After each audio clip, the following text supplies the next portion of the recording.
time? It is time for us to do what we have been doing, and that time is every day. We'll know in a very short period of time, but it looks like it could be something that will be not good. Believe me, not good. I see issue with that. And again, hey. You're not going to be able to insult your way to the presidency. That's not going to happen. I don't know who created Pokemon Go, but I'm trying to figure out how we get them to have Pokemon go to the polls. I'm Ted Cruz, and my pronoun is kiss my ass. So when you think about it, there is great significance to the passage of time in terms of what we need to do to lay these wires, what we need to do to create these jobs.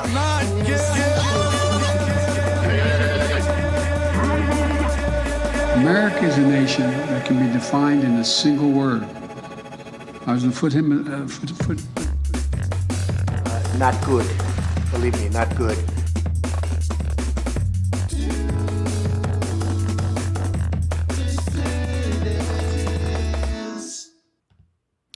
Hello, dissidents. Welcome one and all to a special Tuesday matinee edition of the Do Dissidents podcast. Keaton Weiss here with Russell Dobular, of course.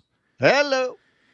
How's everybody doing today? We broke some news on last night's Patreon exclusive stream. Word of Julian Assange's plea deal came in literally minutes before we went live. So if you're one of the cool kids and you're subscribed and you saw us last night, we're going to be covering the same thing, although we covered it in a very cursory fashion last night because literally it just broke at the time. So we just kind of dictated to you what we saw.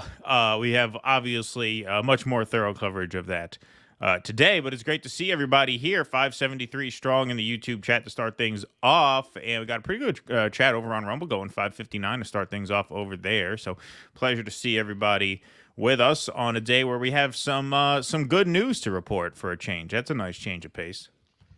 Yeah, and look, I mean, you should hear it here first. Yeah, we were a little surprised that we had to hear it from the press that Stella didn't call us. Right. Yeah, she had nothing else going on. We did to secure Julian's release, all the work that we did. Yeah. But hey, man, we're trying to build bridges here. Yeah, we're gonna let that go. Well, look, next time I see her, I'll talk to her about it. Yeah, I'm sure we can put that to bed. I'm sure we can get past this. So there's enough goodwill in the bank where we can let that slide. We'll work through it. We'll work through it. I heard Julian was actually very upset about that.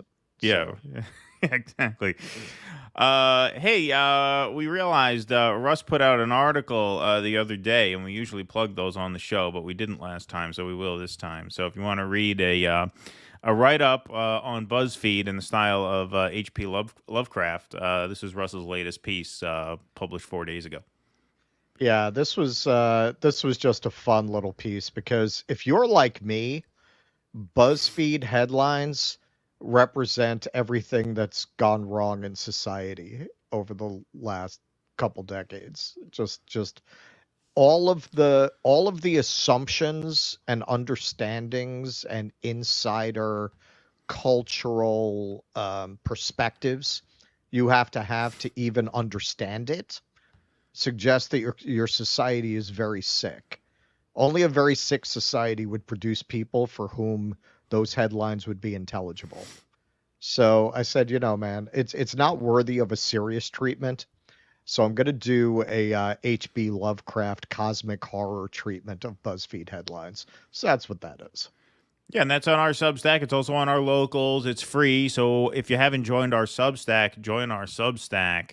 You don't even have to join as a paid member. If you join as a free member, that gets you newsletter access, which is where our articles go to. Substack and on locals. We're publishing articles to our locals now as well, and those are free. So if you're signed up as a paid Patreon member, you could sign up as a free Substack member. You don't have to pay any extra, and you get access to those articles that we drop. I imagine I'll have something coming out about tonight's primary this week as well. So are you going to write something? Yeah, I'm thinking of writing something. I mean, I'm going to start it tonight, assuming Bowman loses. That's what they do in the press. They'll write why this person lost, and then they'll send the losing candidate for president, like whatever, Dukakis for president. They'll send those T-shirts to an impoverished country after the election's over, that kind of thing. So some of those articles probably get stashed away if the election goes the other way. But smart money is that Latimer wins. So I'll probably start writing something tonight so I have it ready for either tomorrow or Thursday. Bowman is so stupid when they give him the paper. He's going to pose for a picture. Latimer beats Bowman. Yeah, Latimer beats Bowman. Yeah, exactly. Yeah. Yeah. 788 in the YouTube chat.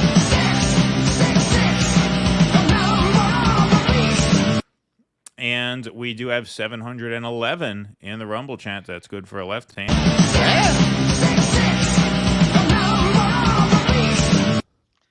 I got to say, man, having seen him in action in person, he's really as dumb as you think he is. Yeah. Yeah. I mean, you saw in the rally footage. He's really that dumb. Who thinks it's a good idea to go up on stage and start dropping one F-bomb after another? Yeah, really? Like, that's going to give you extra credibility? I mean, yeah, we do it, but we're skells.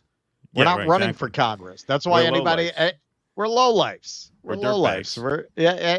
Anybody who says run for Congress, I say, shit, man.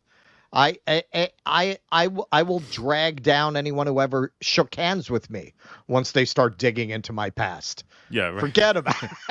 Run for Congress. Yeah, okay. Yeah. But we will have coverage of that primary tomorrow afternoon when we are on again. Let's get to the big news, though. Let's waste no time here. Obviously, Julian Assange has reached a plea deal with the United States, allowing him to go free. NBC News reported last night WikiLeaks founder Julian Assange plans to plead guilty to a conspiracy charge this week as part of a plea deal with the U.S. Justice Department that will allow him to go free after having spent 5 years in a British prison, according to court documents. Assange was charged by criminal information, which typically signifies a plea deal, with conspiracy to obtain and disclose national defense information, the court documents say. A letter from Justice Department official Matthew McKenzie to U.S. District Judge Ramona Manglona of the Northern Mariana Islands District said that Assange would appear in court at 9 a.m. local time Wednesday to plead guilty, and that the Justice Department expects Assange will return to Australia, his country of citizenship, after the proceedings. So he chose to go and enter this plea in the Mariana Islands because he did not want to come to the continental United States. Who could blame him? And apparently this is more on the way to Australia. He said, I put on enough weight in prison. I don't need to go to the U.S. Right. Doesn't need to drive through, doesn't need a Big Mac. Not craving that on the way to Australia. Court documents revealing Assange's plea deal were filed Monday evening in U.S. District Court for the Northern Mariana Islands, a U.S. territory in the Pacific Ocean. Assange was expected to appear in that court and to be sentenced to 62 months with credit for time served in British prison, meaning since he's already been there for 5 years, he would be free to return to Australia, where he was born, a free man. This video was released on YouTube just moments after the news broke. This was recorded the week before this news broke. But as you can see, here is Julian's wife, Stella, along with WikiLeaks editor-in-chief, Kristen Harfinson. I hope I said that right. I think that sounded pretty good. I always struggle with his last name. But here they are recording a video about a week ago saying that if you're watching this, that means Assange is free. So they had been expecting this for about a week. So here they are. Wednesday, the 19th of June, and it's exactly 12 years today since Julian went into the Embassy of Ecuador, which granted him political asylum, protection from persecution, from torture, from a life imprisonment. And 12 years on, I'm visiting Julian in a high-security prison. But this period of our lives, I'm confident now, has come to an end. And I think that by this time next week, Julian will be free. I just came out of Belmarsh prison in what I hope is my last visit to see Julian here in this prison where he spent 5 years, 2 months, and 2 weeks. And if you're seeing this, it means he is out. Things are moving very quickly, and it's very difficult for us to plan or even play out the next few hours and days. But if everything goes well, Julian will be on a plane on the way to freedom. The cost to Julian, of course, has been to be deprived of freedom for all these years. In the battle for journalistic freedom, freedom to publish, foundation of democracy. Throughout the years of Julian's imprisonment and persecution, an incredible movement has been formed. A movement of people from all walks of life, from around the world, who support not just Julian, and not just us and our family, but what Julian stands for, truth and justice. We still need your help. What starts now with Julian's freedom is a new chapter.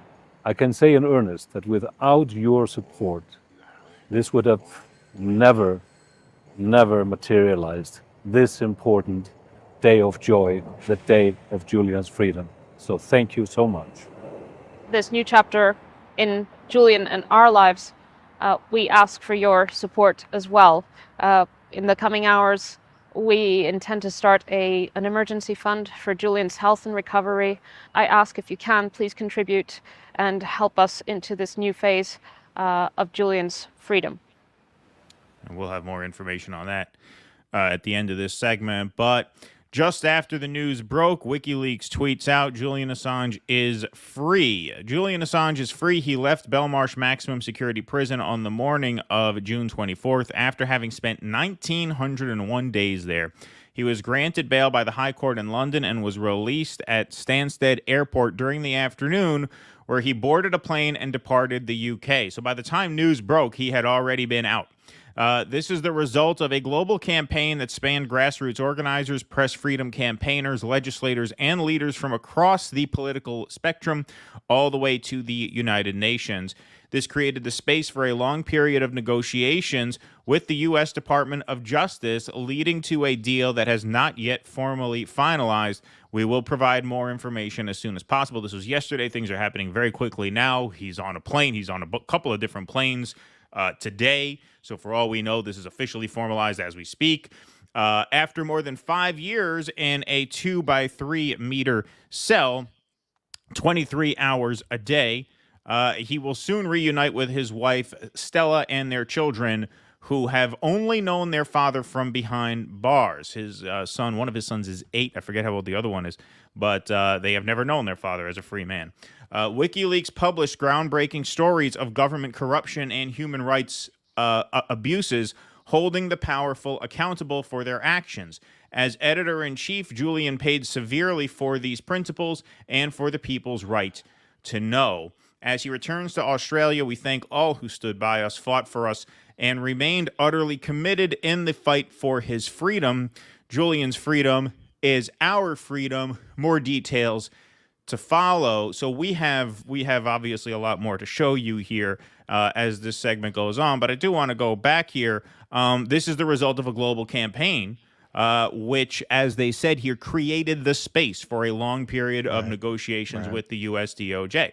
The activism here and the pressure that was applied here is what bought them time to work this out.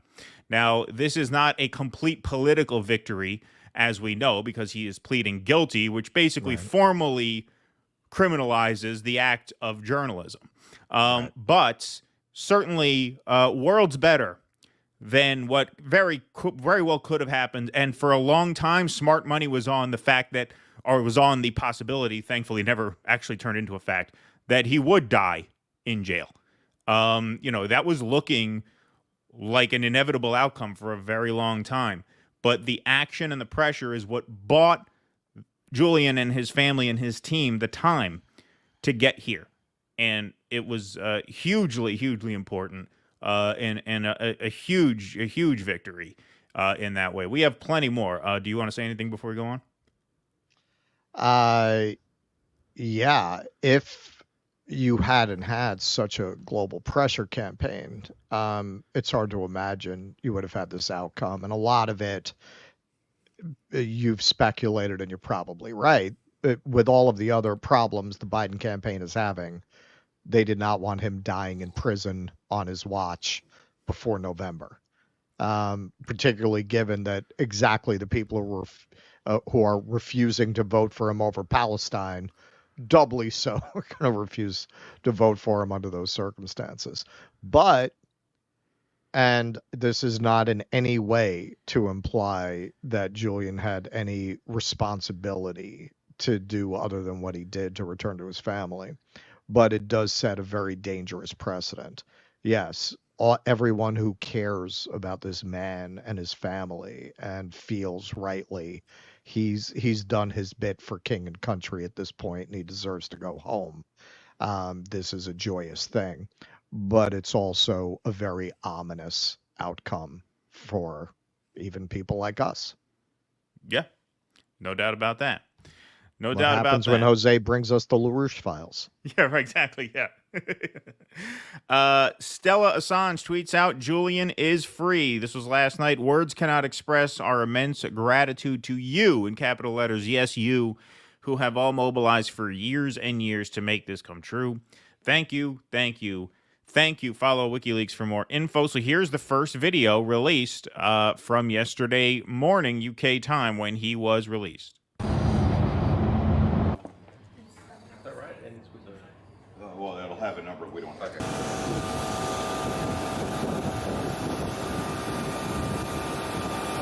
And, not only is that surreal to just see him walking around outside, because don't forget, even before he went to jail, he was locked in a room. Ecuador, he was in an embassy. I mean, he couldn't go outside in the sun. Just to see that is a surreal sight. But I got to say, he looks great. He looks terrific. I mean, he looks healthy, obviously. He looks better than anyone expected. Yeah. Better than anyone expected. Yeah, absolutely. So just an amazing sight to see. We'll do this one more time here. Is that right? And it's with well, it'll have a number. We don't. Okay. He seems calm. Moving around very well. There were reports of people who went to see him twitching, eyes twitching, punching himself in the head, going crazy. I mean, you're in solitary, so, this is part of what made this incredibly stressful, aside from just the infuriating nature of the case itself, is you really felt tick, tick, tick, tick, tick, tick, tick. You felt every second counted because he was just not in good health. But he looks great there. And obviously there's a lot of mental health and physical health recovery that he has to undergo. But to the naked eye there, he looks a lot better than I thought. I'll speak only for myself, but I'm pretty sure I could speak for a lot of people. He looks better than he did when they dragged him out of the Ecuadorian embassy. Fucking guy looks he looks better than me. He looks healthier than I do. Yeah, he looks like he's in better shape than me. Well, it's because you actually have to take care of those kids. Give them 6 months at home now. That's true. I'm in my own Belmarsh here. Just kidding, everybody. Okay, so now we're going to take a look here. Going underground, the court documents of Julian Assange's plea deal with the United States. So here it has been published on X. The paperwork from the so-called United States government. This is the plea deal that Julian Assange had to sign here. We're not going to read the first 2 pages. That's all boring stuff. But Russell, if you could full screen and read that page 3 on the left, that's kind of important. Okay.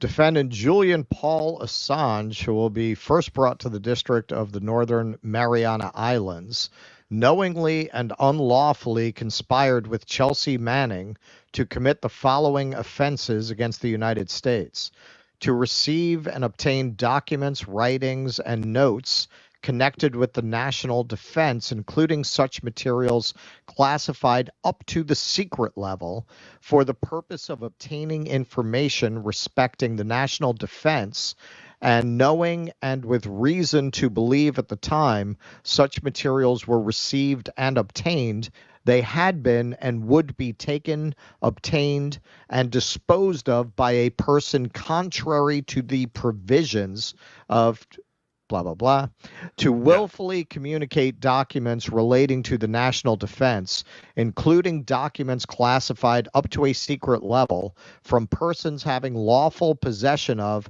or access to such documents to persons not entitled to receive them in violation of Title 18, and so on.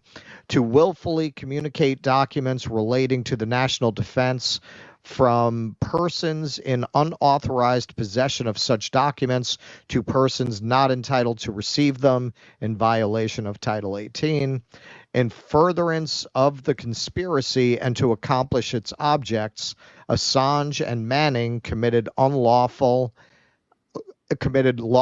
and unlawful overt acts, all in violation of Title 18. Yeah, signed douchebag, whatever his name is, Sean Anderson, and then whoever the functionary is under there, Matthew McKenzie, right? So anyway, yeah, that is obviously this fucking a load. Scumbag douchebag. Exactly. I mean, that is obviously a load of garbage. There was never any hack. There was a very brief text exchange where Julian recommended Chelsea Manning try a couple of different passwords, neither of which worked. So that's obviously just a complete load of garbage, as we know, which is why this is a tad bittersweet on the political front. It's a tremendous personal story. We're all very, very happy. And, you know, all joking aside from my part, you know, family man that I am, you know, I could only imagine being separated from my kids or having my kids separated from me growing up, you know, with me in jail for something, for a bullshit charge. I mean, just the devastating toll that this took on the family is what made the stakes especially high too. I mean, this was a very, very tragic human story for such a long time. And the fact that that chapter is now over and that he looks healthier than I expected. Obviously, we cannot go by a video. There's obviously a lot of work that he's going to have to undergo. There's going to be a long road to recovery. But the fact that he's up and moving around and outside is just an amazing sight to see as a personal story. And then obviously that load of shit where they had him plead guilty to something that he knows he didn't do. But fuck it. You got to get free. You got to get free. Yes. You got the wife, you got the kids, you got a whole life ahead of you. He's not done contributing to the discourse. I don't know if he's going to be texting Chelsea Manning anytime soon, but he's certainly not done adding to this world. He's got a lot more to give to the world, and just as importantly, given where he is and how much he's done already, he's got a lot more to give to his wife and to his kids, and it's just a fantastic thing that he is home. Go ahead. Yeah, my question, we talked about this on the Patron show last night, is he going to speak out? What are the terms of his plea? Does he have any kind of a gag order? Or does he go home and say, yeah, I had to sign it, but no, of course I wasn't guilty of anything, and this is very dangerous for journalists. Under these standards, they could have prosecuted Woodward and Bernstein. They could have prosecuted Daniel Ellsberg. They could have prosecuted Bill Bradley, the publisher at the time of the Washington Post. So I'm curious to see what he's going to be saying about that and whether he's allowed to say anything about that. From what I've read so far, and you know, this is relatively breaking news still. This has been out for less than 24 hours. From what I've read so far, I've not read anything about any kind of gag order or any restriction on what he can say and what he cannot say. That's not to say it doesn't exist, but I have not read any of that so far. So obviously he's going to take some much deserved and much needed family time now, but I do think he will be back. Maybe not in the way he was before, but I think he will have plenty to say. I can't imagine he's going to just keep his mouth shut about this for the rest of his time. So here is another tweet, another great sight, another heartwarming sight to see. This is Stella tweeting out in the wee hours of yesterday morning, Eastern time at least, Julian calling into Sydney from Stansted Airport last night. So there he is, FaceTiming with the wife, and here we go on Hotspot. This is footage of Assange arriving in Bangkok. So this was today. So here's some more footage from just a few hours ago.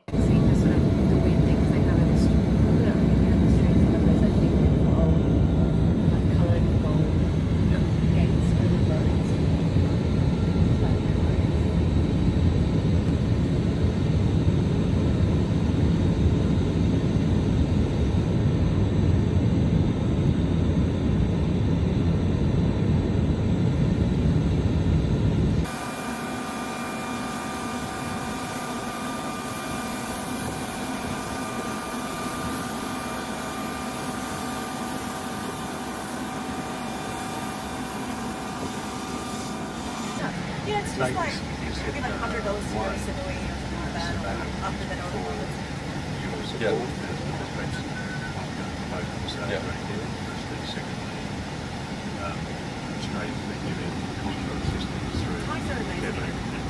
I mean, I know I don't mean to say the same thing over and over again, and I know I'm in no position to diagnose anything, but to me, just as a layman, it's amazing the guy could even walk. Like, it's amazing the guy could fucking do anything, given what he's been through. It's amazing that the will that this guy had to make it this far and come out in this shape. And again, I'm not saying he has a totally clean bill of health. I'm in no spot to say that, obviously. But the fact that he's able to just function like that is amazing from where I'm sitting. I couldn't do it. Yeah, just watching him, I'm saying, this has got to be so surreal for him. Yeah. The guy hasn't been outside in 12 years. 12 years, He was in the Ecuadorian embassy, and then he was in Belmarsh. Yeah. He didn't have any outdoor activity, from what I understand, at Belmarsh. He was on lockdown 23 hours a day. Yeah, he had 1 hour of exercise time, and then he was locked in a room. Yeah, so that's what we do here in Supermax prisons. Yeah. Which, if that's not cruel and unusual punishment, I don't know what is. But yeah, now of course there's the question right now. You know, this whole thing's probably really putting a zap on his head. Like, he's probably in shock. Honestly, like, you get out. Yeah, I can't imagine. After 12 years like that. Yeah, it was 12 years. That's what I mean. People say 5 years. It was 5 years of torture, 5 years of actual fucking psychological and, to a certain extent, physical torture. But before that, it was 8.5 years of being locked in a room. Right. Yeah. So to see him move around like this is more than he's moved around in over a decade. I mean, just think about that. It's incredible. Yeah. WikiLeaks then tweets out, this was right before we went on, 12:45 p.m. Eastern. Imagine, from over 5 years in a small cell in a maximum security prison, nearly 14 years detained in the UK, to this, for the privilege, quote unquote, Julian Assange must pay over $500,000 US. This is to charter the jet, and please help if you can. Obviously, we're going to throw this link up on the screen here. This is their crowdfunder. They are about 20% to their goal as of airtime, and hopefully they are at their goal by the end of the day. But if you want to help out, please do. And we're going to show this video. $500,000. Yeah. Yeah, not cheap. Not cheap to fly around the world.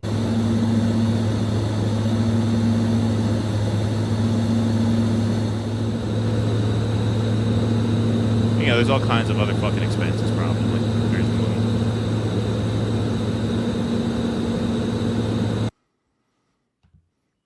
Wow.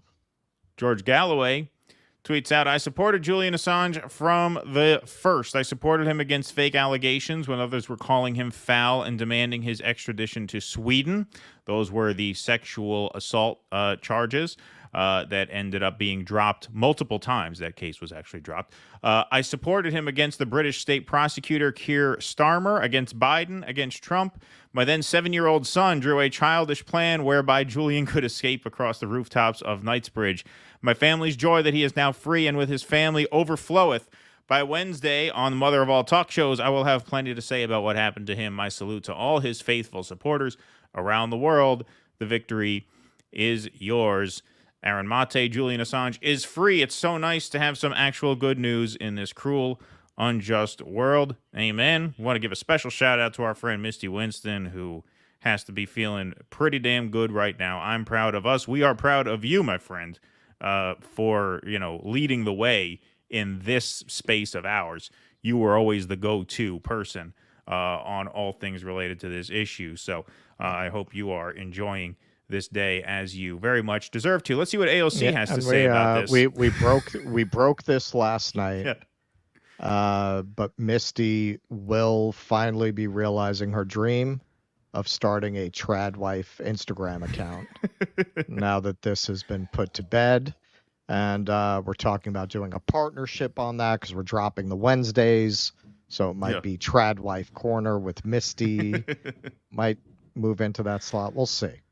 Well, actually, she tweeted out too. I didn't feature this, but she tweeted out how actually this is not put to bed. Now, you should organize around a full pardon against a full dropping of the charges to correct the record and compensation. He shouldn't have to raise $500,000 from us. He should be compensated for this. This was an absolute crime that happened to him. But let's see what AOC had to say about this. I'm sure she had something to say.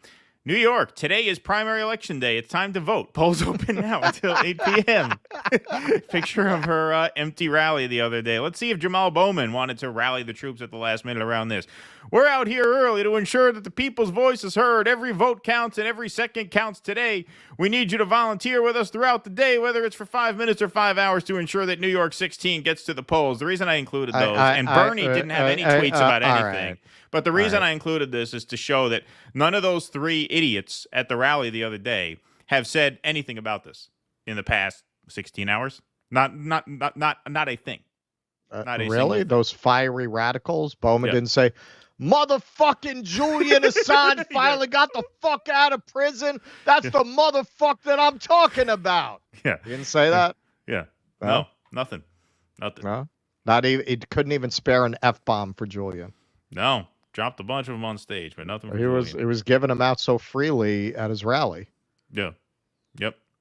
But that's the story. An amazing story. We will have a lot more on this throughout the week, obviously, because there's going to be a lot of reactions that are worth responding to, including one that we have coming up next. We have a little fun piece on one high-profile reaction to this development, but anything to add to close this first part out? Well, as Bowman, AOC, and Bernie go, so go the shit libs, because right now, and I mentioned this to you, and we'll get into this more on the show tomorrow, the shit libs, they take up their pet virtue signals. There are certain things they just all collectively choose to hone in on certain excesses of the right wing, and very, very often they're things that I agree with, but they use them as a substitute for a meaningful politics. They will adopt these things and put them in place of having to take real positions on difficult issues like Julian Assange that might not be so popular around the water cooler with their fellow shit libs, because he revealed the DNC, so right. But they're all about the Louisiana law of wanting to put up the 10 Commandments in classrooms, which of course we're against. But the way that they deploy that in order to cover up their lack of any meaningful agenda, as with this. So Julian Assange is freed, not a fucking word. Those MAGA Republicans, the 10 Commandments in the classroom, that's all they want to talk about. Yeah. There's something significant like this happens. And again, I'm not saying that's not significant. I would argue it's not as significant. I would argue it's not as immediate.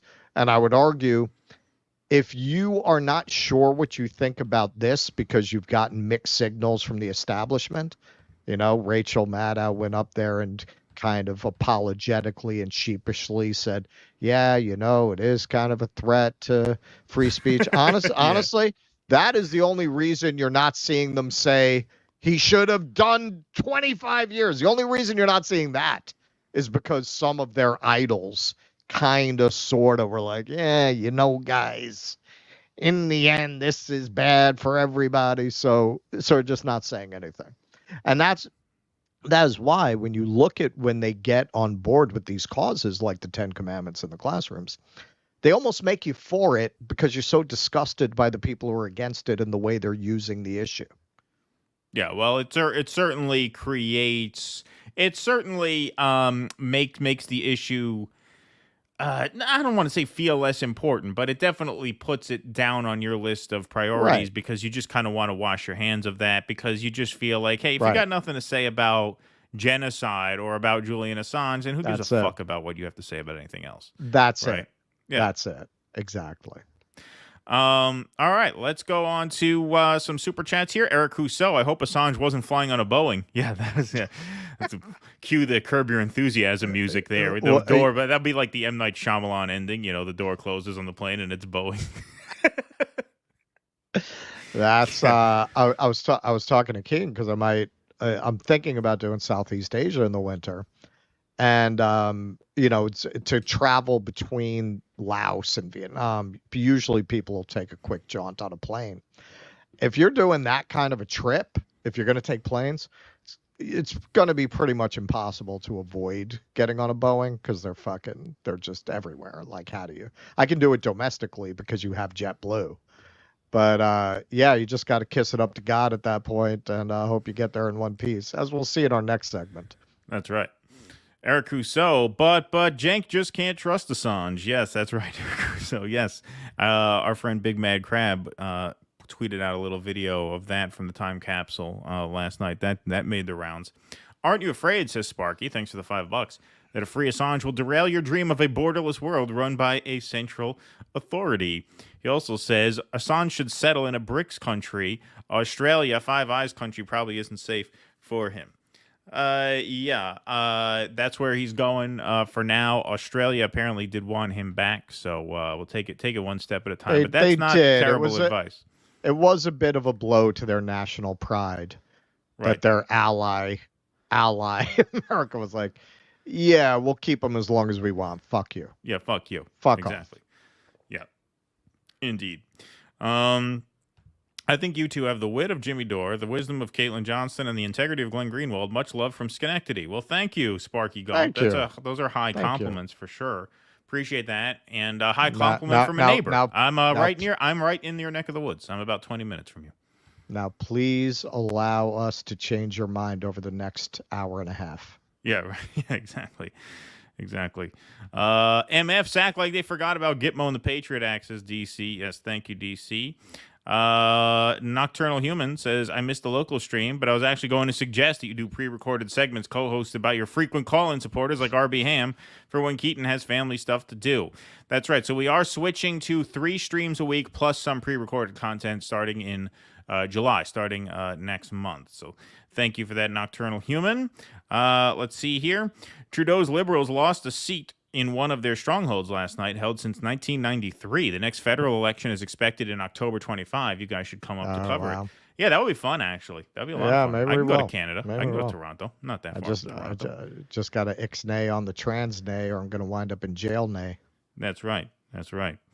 All right, we will move on here. So, lots of big reactions, almost all positive reactions from all over the political spectrum last night as news broke of Julian Assange's release from Belmarsh prison after striking a plea deal with the United States. But Mike Pence was not happy. Mike Pence issued a statement here. Julian Assange endangered the lives of our troops in a time of war and should have been prosecuted to the fullest extent of the law. The guy was fucking tortured half to death for 5 years and locked in a room for another 8 years. The Biden administration's plea deal with Assange is a miscarriage of justice and dishonors the service and sacrifice of the men and women of our armed forces and their families. There should be no plea deals to avoid prison for anyone that endangers the security of our military or the national security of the United States, ever. They've surrendered to the communists. Exactly. Hey, moron, he did not avoid prison. He was sentenced to 5 years in prison, and the reason he's free now is because he got credit for time served. So he did not avoid prison. He was sentenced to 62 months. The reason he's free now is because they're counting retroactively the time he's already served in prison. So when I say from all over the political spectrum, it's this brand of neocon scumbag douchebag that is not happy about this. But as you could see, he caught a pretty epic ratio, 3.7 thousand likes to 14,000 comments. Twitter, still a good place by comparison, I guess, to the rest of this shithole nation of ours. Caitlin Johnston, LOL, shut up, loser. I mean that is a guy who just can't take the win on escaping the noose. Yeah, right. Yeah, exactly. Exactly. You know, take the win. You narrowly avoided the gallows. Exactly. And you're still out there running your mouth, even after running for president and then dropping out well before anyone cast a vote. So there's Caitlin Johnson. Shut up, loser. I like that one. There's Eloquent a couple of as really always. good ones here. Yes, eloquent as always. Not a wasted word there. Everyone hates you, says Heidi. I like this one from Tim, Decentralize and Nullify. Fixed it for you. The United States government endangered the lives of our troops in a war and should have been prosecuted to the fullest extent of the law. That's right. That's right. That's the best edit there. This is a great one, too. This is one of my favorites. You should run for mayor. Bitchfield. Yes, that would be good. Misty Winston posts this meme. Nice response there. I like that. And then, I decided to give him some advice because, look, I mean, there are a lot of people piling on Mike Pence, and I know he's probably feeling a little bit isolated. So I'll say you'll feel better after feeling the rope around his neck, so to speak. Yeah. You'll feel better after you finally fuck a man. Yes, indeed. That might take some of the pressure off. But, yeah, I mean, what an Keaton, asshole. you sweet summer child, assuming that he hasn't. Yeah. No, I don't think so. I think he's old school. In that probably way. On his college dorm. Yeah, I doubt it. I still think he's held out. Ah, all these I years. still remember that summer with Victor.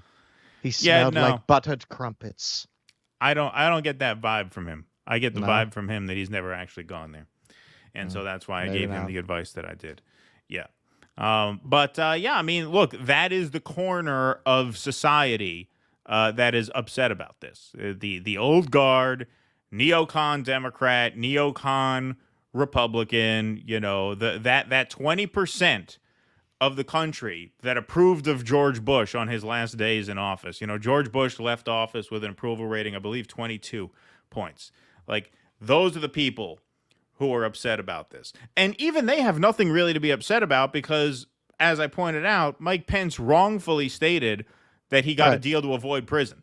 He, as a matter of fact, did not avoid prison. He's been in prison for the last 5 years. I'm not going to say in the case of Mike Pence that he doesn't actually have conservative convictions, like genuinely. But when you look at them putting out these kinds of draconian, provocative statements, isn't that just part of the grift? Isn't that just throwing red meat to whatever audience remains for Mike Pence? Does he even really have an opinion? As you can see, I mean, the ratio on that's pretty brutal. Tweet that out. Yeah. Well, I mean, nobody ever accused him of having his finger on the pulse of the nation. Yeah. Yeah. But no, I mean, look, they do that as a virtue signal to each other. Right. In those That's what spaces. I'm saying. That's what I'm saying. Like, does he really have this strong conviction about this? But, so many people said nothing. I mean, like we just said in the last segment, AOC, Bernie, Jamal Bowman, they just said nothing. Pathetic. I just watched these fucking assholes 2 days ago going on about preserving democracy and fighting against power, especially Bernie. You fucking motherfucker. You're writing your fucking perverted pornography in your fucking cabin up in Vermont back in the day. Like, you're not an asset. You actually legitimately worked your way up as a democratic socialist into the ranks of power. And you are so compromised and so you've sold out so deeply that you don't say a fucking word about the release of Julian Assange. What a pathetic piece of shit he is. Yeah, there's just nothing from neither of those three people have said a word about this as of this broadcast.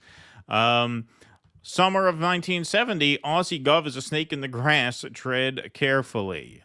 Thank you. Ernest Anton Shields. Well, I mean, in Australia, the snakes in the grass are the snakes in the grass. You don't need the government. Yeah, no, that's true. They got big snakes in the grass, for sure. My ex, for the last 2 days, has been sending me videos of freaking sharks at the beach off where she lives. Oh, wow. The Australians don't care about that, though. Yeah, no, they're not. Yeah, they're not fazed by it. They're just like, oh, look, there's a tiger shark. He's about 2.5 meters, that one. They don't care. They'll jump. Literally, she sent me a video of them swimming with a great white. A great white? Look at them. Damn! Wow. Look at them down there. Fucking give a shit. That's a fun way to live. Yeah, that's how they are, man. That's how they are. I mean, I get that's how you're going to get when you live in a country where all the wildlife wants to kill you. What are you going to do? Live in a constant state of fear? They just get used to it. They just adjust to it. Yeah. Yeah. Ernest Anton Shields, am I too jaded or does this feel anticlimactic? Some fates are worse than death. In what capacity do you think Julian will be able to speak and act freely? Like I said, as of now, I have not read any restrictions on what he can say. I have not read that. That's not to say those do not exist, but I did a pretty thorough search in the run up to this episode here. So we'll obviously stay on that. But so far, I have not read anything like that. Australia should foot the bill for his flight. Yeah, they should. They should, absolutely. Yeah, that's a good point, Jules. Appreciate that. Willie Bragg. Hey, I like your new avatar, Willie. That looks cool. It's a great day for free speech and a free press. We're all Julian Assange. I also love how miserable Hillary Clinton, George W. Bush, Mark Levin, and the other neocons will be. Well, I agree with the last part of that. I don't know if it's a great day for free speech and a free press since they do have the guilty plea on the books now. But overall, yes. Overall, I understand what you're saying. It is a good day. And yes, those that aforementioned list of people will be quite miserable, which is always fun. That's always good. That's always a win, as we say in the business. All right, Russell, you want to go ahead and let's go to outer space. All right. Well, let's see how well my new arrangement is working here. All right, pretty good. So we haven't really done a let's terrify everyone with what has fallen off Boeing planes in flight in the last week. And we have our little customary musical intro. I'm leaving on a jet plane. Well, not on a Boeing. So you had two incidents last week involving Boeing planes. The first one was on June 20th. A Malaysian Airlines flight flying from Hyderabad. Is that how you say that? Hyderabad? I think so. To Kuala Lumpur? Yeah. Kuala Lumpur. Yeah, the engine caught on fire. And I can only imagine what that is like to look out the window and see an engine on fire. But somebody caught the moment on video.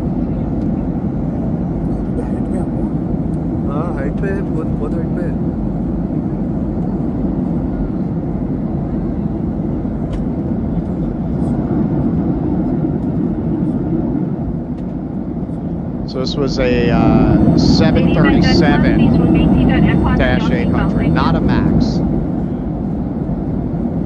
Not a MAX, but a Boeing.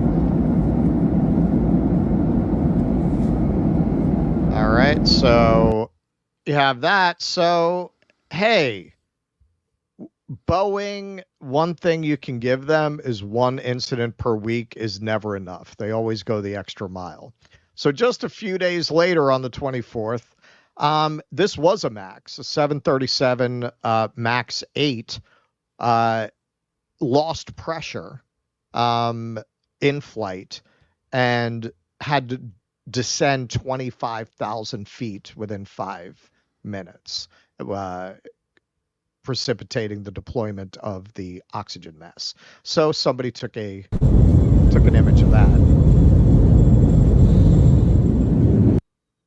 Oh, hang on. Let me bring this up. Where's my Boeing slides? Right here. All right. So, yeah, so this is the plane that descended. It was bound for Taiwan. Flight data shows 25,000 feet in 5 minutes. 17 passengers needed medical care afterwards. Let's go back to that.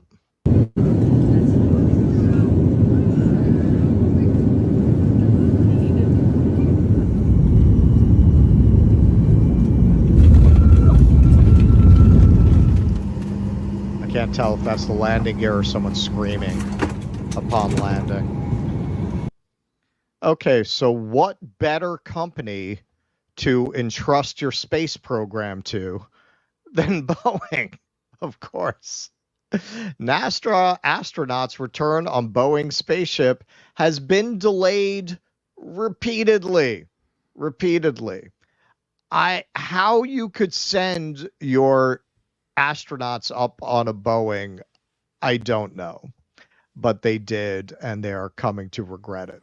The two NASA astronauts who flew Boeing's Starliner capsule to the International Space Station earlier this month have stayed in orbit much longer than anticipated and will continue to do so, and Boeing say.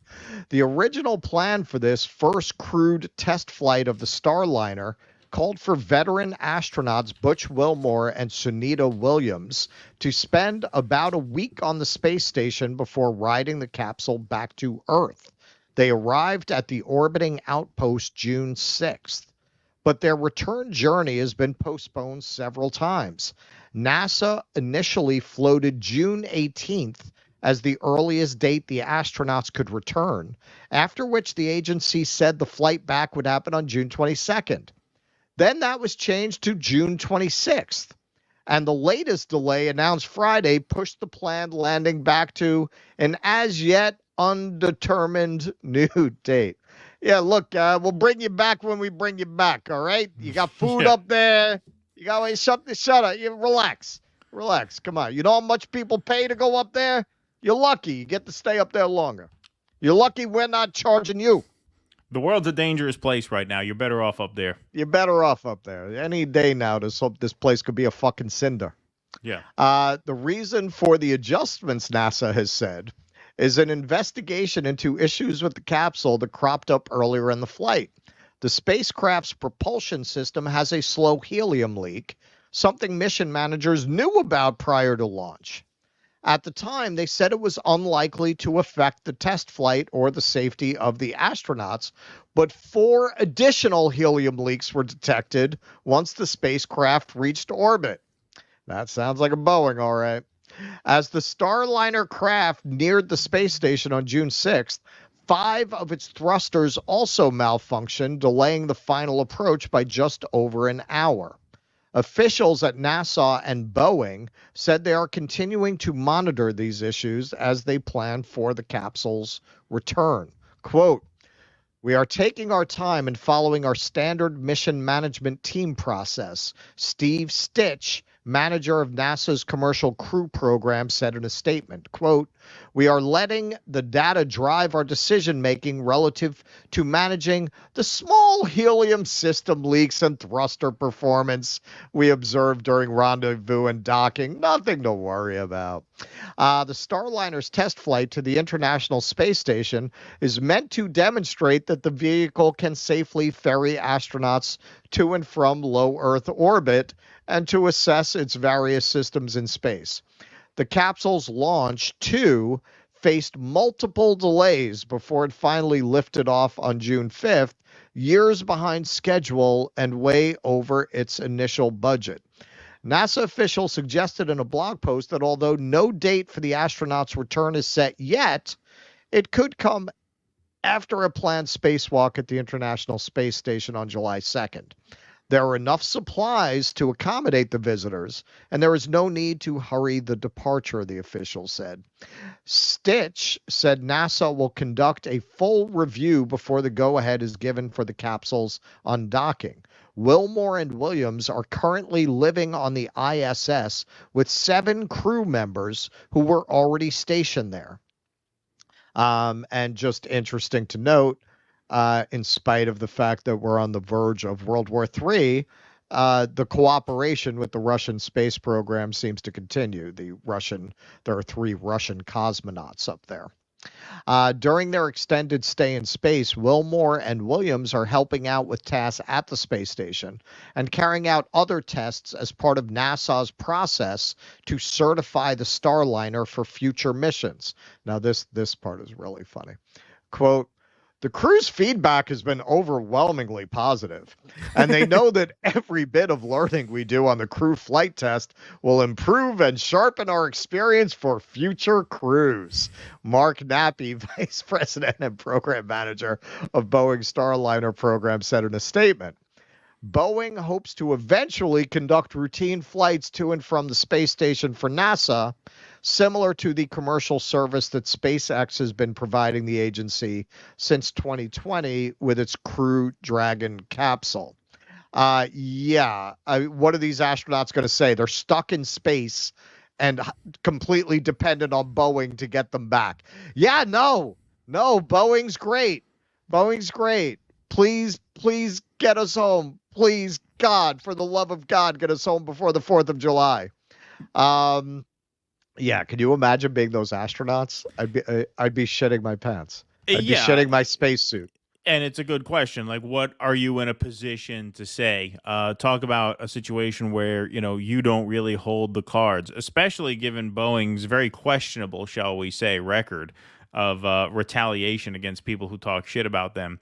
That's if you talk shit about them on Earth. When you're stranded in space. But it's been it's been overwhelmingly positive. Yeah, if you ask people, now astronauts, obviously, the caveat here is they would not give you this answer. But, being lost in space is like pretty reliably like on everyone's top 5 list of deepest fears, stranded in the ocean or lost in space, something like that. It's a very common like nightmare vision that you're stranded in space. And here these people are actually stranded in space in a Boeing. And they're very confident about the future of Boeing. Quite the spin there.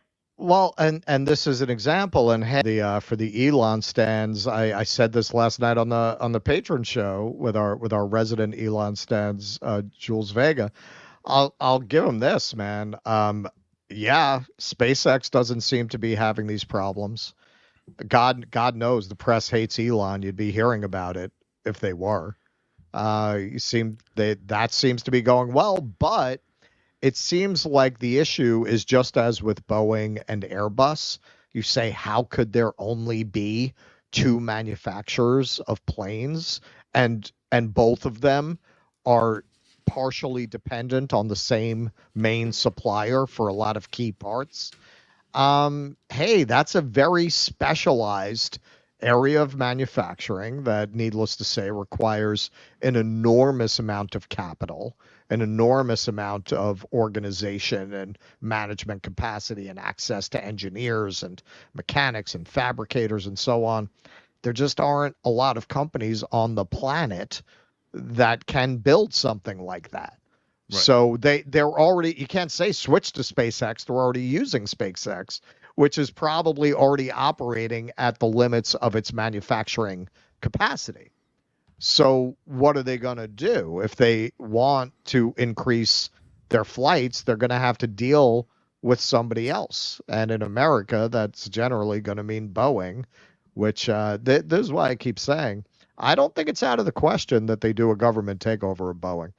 Like if a Boeing, God forbid, falls out of the sky, I think that's going to be on the table because the government is so dependent on Boeing not collapsing for particularly its military needs. Like they can't let Boeing go down. If it's to a point that it just seems like the incentives of capitalism have so eroded and destroyed the ability of Boeing to safely manufacture airplanes, what else are they going to do?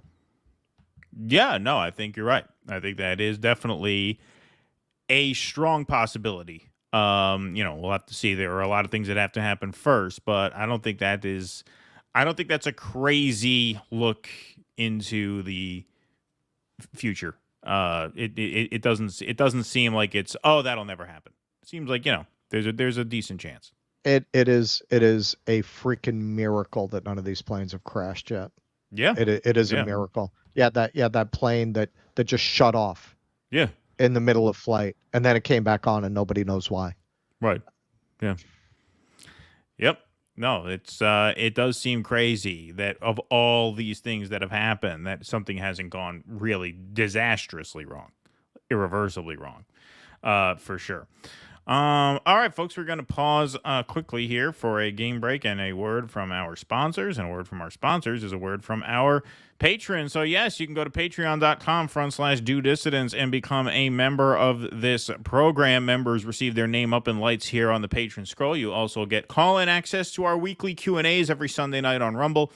You also get 2 bonus supporter streams per month. The first one of June happened last night. That was a Monday night show. We had a great time. We heard from a bunch of you guys. Those supporter streams are, of course, interactive. So members have call-in access to those as well. So we got to hear from a bunch of you guys last night. That was a lot of fun. And, you never know. We might break some news together in the small room, as we were able to do last night. So if you want to join the party, go to patreon.com/Due Dissidence. You can also join our Substack as a paid member, duedissidence.substack.com, or you can join our locals. If you're watching on Rumble right now, you can click that bright red join button underneath the screen. That gets you access to our locals page for just $5 a month. All those perks are the same across all 3 of those platforms, and our members truly are the backbone of the show. You guys are what makes this show happen, and so we thank you guys all very much for your support, and we put a bunch of perks in there to make it as worth your while as we possibly can. So thank you all very much for your support on that score. Going to Vegas for Dead & Company next month. Best pizza in Vegas? Thanks in advance. I've never had pizza in Vegas. Wow. That sounds dangerous. Yeah, never had that. So I couldn't give you any advice there. Hang on. I'm going to take this from Gene. Yeah, there are other manufacturing companies for planes. There's one in particular in Brazil that a lot of the degenerate Wall Street gamblers are kind of driving up its stock price, betting that it could wind up benefiting from a collapse in Boeing. But there aren't a lot of companies that have the manufacturing capacity that would be necessary, or there aren't any really, to truly replace Boeing. And also most of those companies design smaller planes that are meant for shorter journeys. The kinds of enormous jets that Airbus and Boeing make, nobody else makes those. Well, I shouldn't say that. There's a Chinese company that does, but they're not very fuel efficient. Nocturnal Human, why isn't the Space Force rescuing them? Yeah, it's a good question. It's a good question. That's why we need Donald Trump back to make Space Force great again. Yeah, I know. Exactly. You need to make it great again. The Snuggler 83, why does Mike Pence look like an astronaut? He does kind of look like an astronaut. He does have that astronaut build, yeah. He's got that kind of square head, right? No doubt, I'm happy that Julian is no longer suffering, says Shina Billy, but I still can't help but feel conflicted about the precedent his plea deal sets. I mean, the only other way this could have gone was they either extradite him, which obviously that's the worst case, or they drop the charges entirely. But, this is why, and we got into this a little bit last night, but, when news first broke that they were considering a plea, and by they, in this case, I mean the DOJ, there were some government apparatchiks that tried to put that genie back in the bottle. They tried to deny it. Oh, no, this didn't happen. These are premature reports. I never bought that. As soon as I heard that they were considering this, I believed that they were.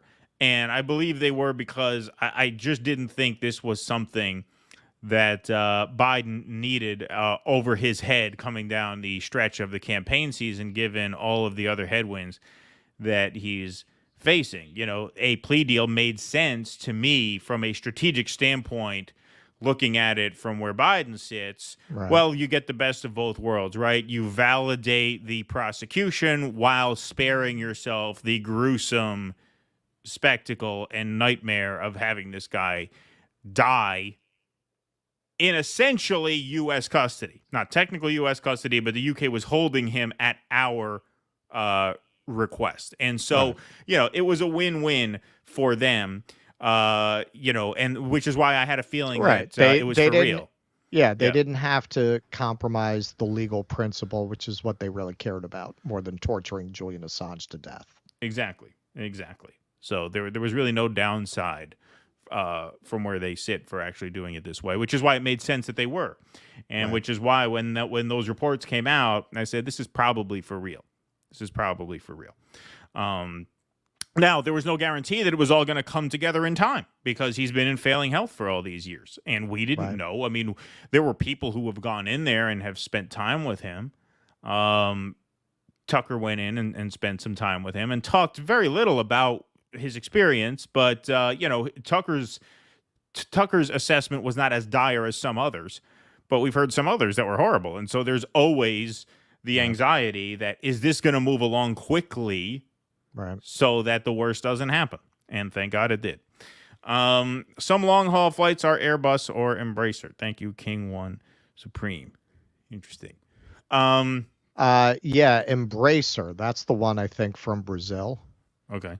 I think that's the manufacturer from Brazil. But from what I read, they would really, really, really have to ramp up their production capacity to even begin to fill in the holes that Boeing being shut down would cause in the manufacturing chain.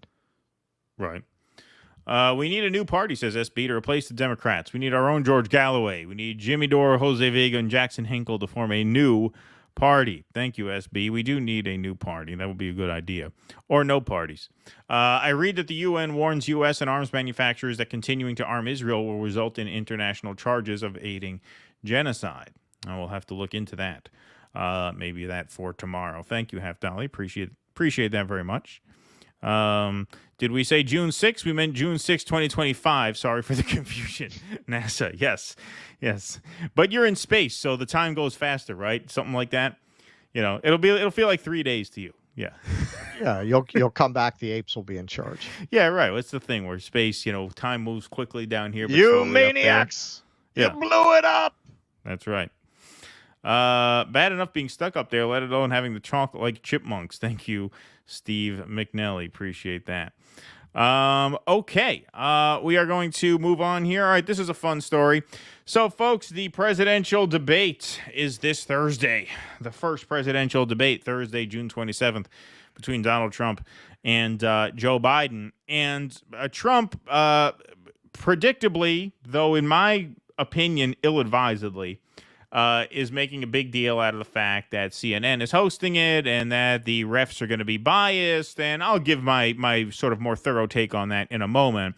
But Kasie Hunt, who is an anchor at CNN now, formerly of MSNBC, but she brings on Donald Trump's press secretary, Karoline Leavitt, to talk about the terms of the debate this Thursday. And so she sets up the interview in a predictable way, but then takes offense at the response. As professionals, as they have covered campaigns and interviewed themselves as professionals, as they have covered campaigns and interviewed candidates from all sides of the aisle. I'll also say that if you talk to analysts of debates previous, that if you're attacking the moderators, you're usually losing. So I really want to focus in on... Well, if you're winning in the polls, you're usually winning. And if the moderators are less popular than the candidate, then you can attack them and not have it hurt you too much. I don't think the average American is too bothered that Trump is, sniping at CNN here. I still don't think it's smart for reasons I'll get to later, but I don't think it's going to hurt him. And just coming into this is why people hate the media and don't trust the media at this point. That is not the way a journalist phrases a question. Yeah. To a press spokesperson. Like, you're coming in clearly with an agenda, clearly with a bias. You just ask a question. Well, you've been attacking the moderators. Can you explain that? That's your job. Your job is not to put all this framing on it. Of course. But what makes this so crazy is if you listen to the framing, okay, so, usually when you attack the moderators, you're losing. And yes, the premise of this interview is that you're attacking the moderators. What's up with that?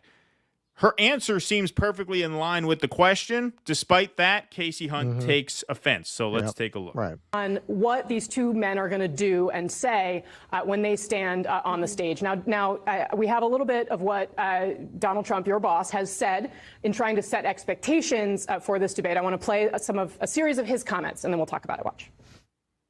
Maybe I'm better off losing the debate. I'll make sure he says I'll lose the debate on purpose. Maybe I'll do something like that. I assume he's going to be somebody that will be a worthy debater. Should I be tough and nasty and just say you're the worst president in history? Or should I be nice and calm and let him speak? So he's basically saying there, well, will I let Joe Biden win? It does seem as though many Republicans have set the bar very low in terms of... Okay. This is very deceptive framing as well. He's saying maybe I'll let Joe Biden win. The reason Trump is saying maybe I should let him win is because Trump and the Republicans know what everybody who's paying attention to this knows, which is that this is a test for Joe Biden. If Joe Biden completely tanks, if he malfunctions, if he is in a puddle on the floor by the end of this thing, it's early enough in the calendar for the Democrats to replace him. So when Trump says maybe I'll let him win, that's why he's saying maybe I'll let him win. Maybe I'll let him win the debate so he stays in the race because I'd rather run against Biden in the fall than Newsom. Right? So that's why he would let him win. He's not just doing it to lower expectations for himself. That's clearly what he was talking about in that interview there. But she makes it sound like he's just lowering expectations because sometimes candidates like to lower expectations. That's really not what's happening here. Yeah, well, not only that, she's speaking as if, and clearly she's speaking on behalf of the Biden campaign and everyone who supports it. She's just very clear the whole way she's posturing. You're speaking as if you're winning. Right. You're not winning. Biden is losing in what? Every battleground state? In pretty much every single poll one out there? Yeah. So what are you talking about? You're speaking as if they're the desperate party and not the Biden campaign. Right. Exactly. And you're supposed to be a journalist? Yeah. No, absolutely. Absolutely. And then they'll do a whole segment about how the public has lost their face in the media, with the fault, of course, being in the public. You know, we need to educate people. People need to be more educated about how to consume media and how to separate fact from fiction. Now everybody's getting it from social media, and there's no screening of facts there. That's how they'll explain the fact that everyone can see that you are propagandists, that you're not doing news anymore. Yep. Low in terms of arguing that Joe Biden is basically senile. Now you have people like Doug Burgum coming out and saying, well, President Biden's very accomplished, trying to set expectations in a different place. What do you expect from Joe Biden? Well, first of all, it takes someone 5 minutes to Google Jake Tapper, Donald Trump, to see that Jake Tapper has consistently, we're going to stop this interview if you're going to keep President attacking Trump my colleagues. Adolf Hitler. Ma'am, I'm going to stop this interview if you continue to attack my colleagues. I would like to talk. Okay. You started this by saying, so Trump's been attacking the refs. Like, you addressed that. Right. So she has a right to respond to that. You injected that into the conversation. Right. I'm sure that you literally asked her that question. I'm sure that was part of the pitch of, can you do this interview now? We want to talk about the debate. So even if you didn't raise that topic, even if you didn't start the interview with, hey, if you're attacking the moderator, it means you're losing and Trump is attacking the even if you didn't start that, you're bringing on the spokesperson for a candidate to talk about the debate that your network is hosting, knowing that part of his messaging right now is to attack CNN. Therefore, you are inviting that feedback. Now, you don't have to agree with that feedback. You can push back on that feedback. You're totally within your rights to do that. But that's not what she does. What she does is she says, if you keep doing that, we're going to end this. And then she ends it. So let's watch this one more time and we'll let it go to the end. What do you expect from Joe Biden? Well, first of all, it takes someone 5 minutes to Google Jake Tapper, Donald Trump, to see that Jake Tapper has consistently, we're going to stop this interview if you're going to keep attacking my colleagues. Adolf Hitler. Ma'am, I'm going to stop this interview if you continue to attack my colleagues. I would like to talk about Joe Biden and Donald Trump, who you work for. Yes. If you are here to speak on his behalf, I am willing to have this conversation. I am stating facts that your colleagues have stated in the past. Okay, now, as I'm for sorry, this guys. debate, We're going to come back out to the panel. Karoline, thank you very much for your time. You are welcome to come back at any point. She is welcome to come back and speak about Donald Trump, and Donald Trump will have equal time to Joe Biden when they both join us now at later this week in Atlanta for this debate. Our thanks to Karoline. I mean, that is just stunningly unprofessional. And you're right. It was a setup. This was to get all the libs. She Yeah. baited the question. She baited her with the question. Yeah. And then when she answered it in the way that she obviously was going to, you asked her about that. Right. And she starts to explain why they're attacking the refs. And she puts on this whole show. Oh, I'm shocked. I'm shocked that you're responding to the question that I asked you. Exactly. That's literally what you put that in the setup in a particularly antagonistic way to provoke a response. And then it's one thing if you're going to do that and have a debate on the air. All right, that's, sensationalism, whatever. At least you're having the debate. But no, when she goes to answer, you kick her off. You kick her off and say that's out of bounds. That's beneath this network. What are you talking about? That was baked into the question. That's baked into the whole issue. And another dimension of it may be to inoculate themselves against questions from the fucking deranged blue MAGAs that they're giving Trump a platform by hosting a debate. Yeah, exactly. Well, yeah, that's another possibility. They know they're going to get shit from the other side that says that, CNN is in the pocket of Donald Trump, right? Exactly. So here's what Kasie Hunt, she tweets out. You come on my show, you respect my colleagues, period. I don't care what side of the aisle you stand on, as my track record clearly shows. As you can see here, she got a ratio here, 22,000 likes to 35,000. Not as bad as Mike Pence, but still not good, believe me, not good. So I responded, when your colleague is part of the story, i.e. the debate moderator that one candidate has accused of bias, they're fair game to discuss, obviously. Obviously. Right. Your job is journalism. You have her there to discuss the debate. Yeah. If your colleague is the moderator and Trump has an issue with the moderator, of course he's going to come up. It is not out of bounds to bring him up. It's not like she just took a swipe at Wolf Blitzer's hair out of nowhere. Right. What she said was obviously relevant to what she came on there to talk about. And then she kicks him off. And, she did that so that I think you're right. I think she baited her into a confrontation so she could hang up on her and have a big moment. Well, yeah, because when you see what she did, it's planned. Yeah. It's not in the moment. She was ready as soon as she mentioned somebody's name.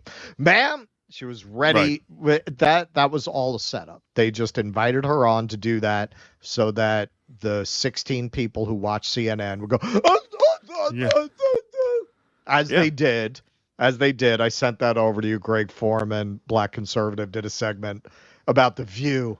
The View showed it, and they all, as soon as the clip, the audience goes wild for the brave Kasie Hunt, brave multimillionaire Kasie Hunt.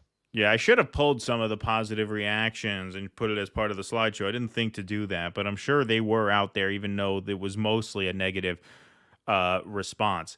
All you have to do is go to George Takei and Mark Hamill. You're covered. There you go. You want to find the cringiest shit Libby's takes you can find on any issue of the day. Those two accounts have you covered. Yeah, no doubt. No doubt. But I will add something. I do think it is a mistake for Trump to be making too big a deal over the moderators, to be crying too much about the bias. And the reason for that is because of where he stands in the polls and where he stands on the two biggest issues of the day, which are inflation and the border. Those are the top issues on almost every voter's mind. And we've never seen two issues dominate the minds of American voters going into a campaign as much as those two issues are consistently 1 and 2. For some people it's 1%, for some people it's 2, but those are almost always the top two issues. And so from a campaign standpoint, if you're Donald Trump, you see that voters are overwhelmingly most concerned with the border and with inflation. The calculus here is very simple. If you're Donald Trump and you run on those two issues and you can make the campaign about those two issues, you pretty much can't lose, because Trump's poll numbers on those two big issues are much higher than Joe Biden's.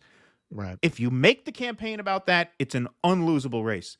If you let the media and you let the Democrats bait you into making it about all these other things, and you go off on your crazy bullshit where they can fearmonger about how unstable you are, then you can lose, because you're making it about all these other things.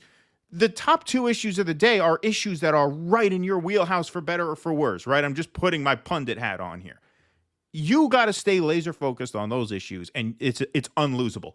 You let them steer you down all these side streets and avenues where now you're attacking Jake Tapper, and you need an answer on the abortion issue, which he says he's against a national ban now, so that'll probably be good enough. If you notice, a lot of these swing states are playing out exactly as Russ and I said they would, which is a state like Arizona where it's Trump plus 9.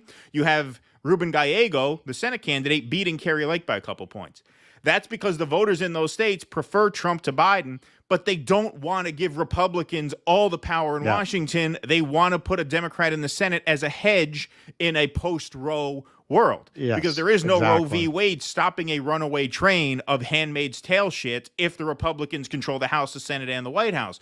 So that issue is likely to hurt Republicans. It might not hurt you in these swing states as much as you may have thought, because a lot of these swing states, Arizona and Nevada mainly, they have Senate races where the voters are splitting between Trump. They're voting Trump on the presidential line, and they're voting blue on the Senate line.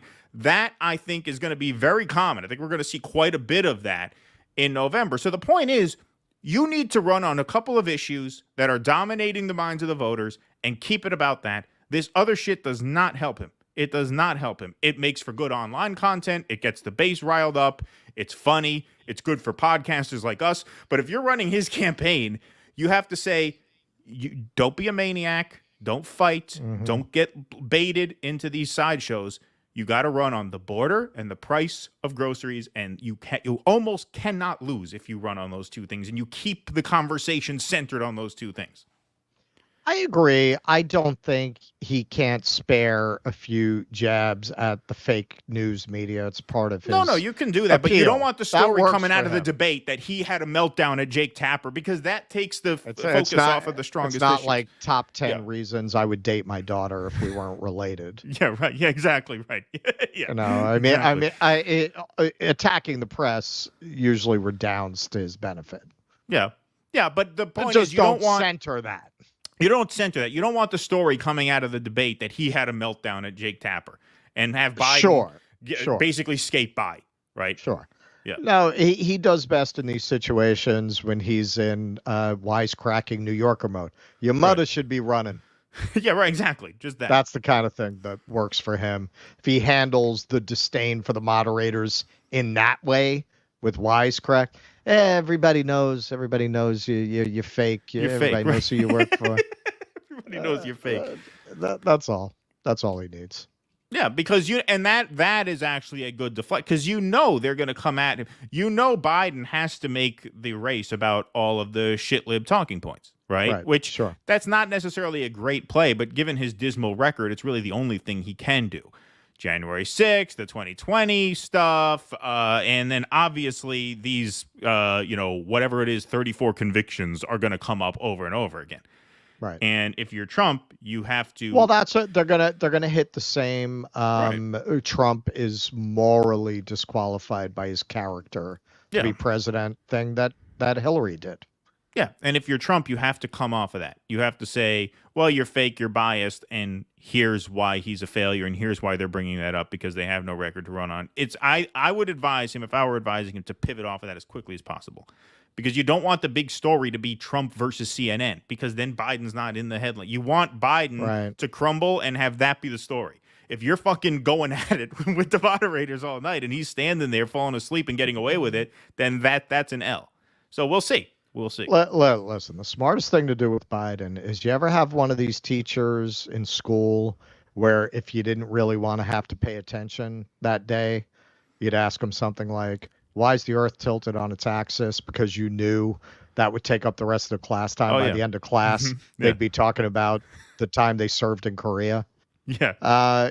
Just do that. Be like, hey, Joe, what about when you were a lifeguard? I heard something about that. Yeah, right, exactly. Then that'll go on. Yeah, we used to do that in chemistry. There was a teacher who used to give us quizzes at the end of the period, and like if we noticed there was like 15 minutes left, this one kid raises his hand in the air. He says, "What's air made out of?"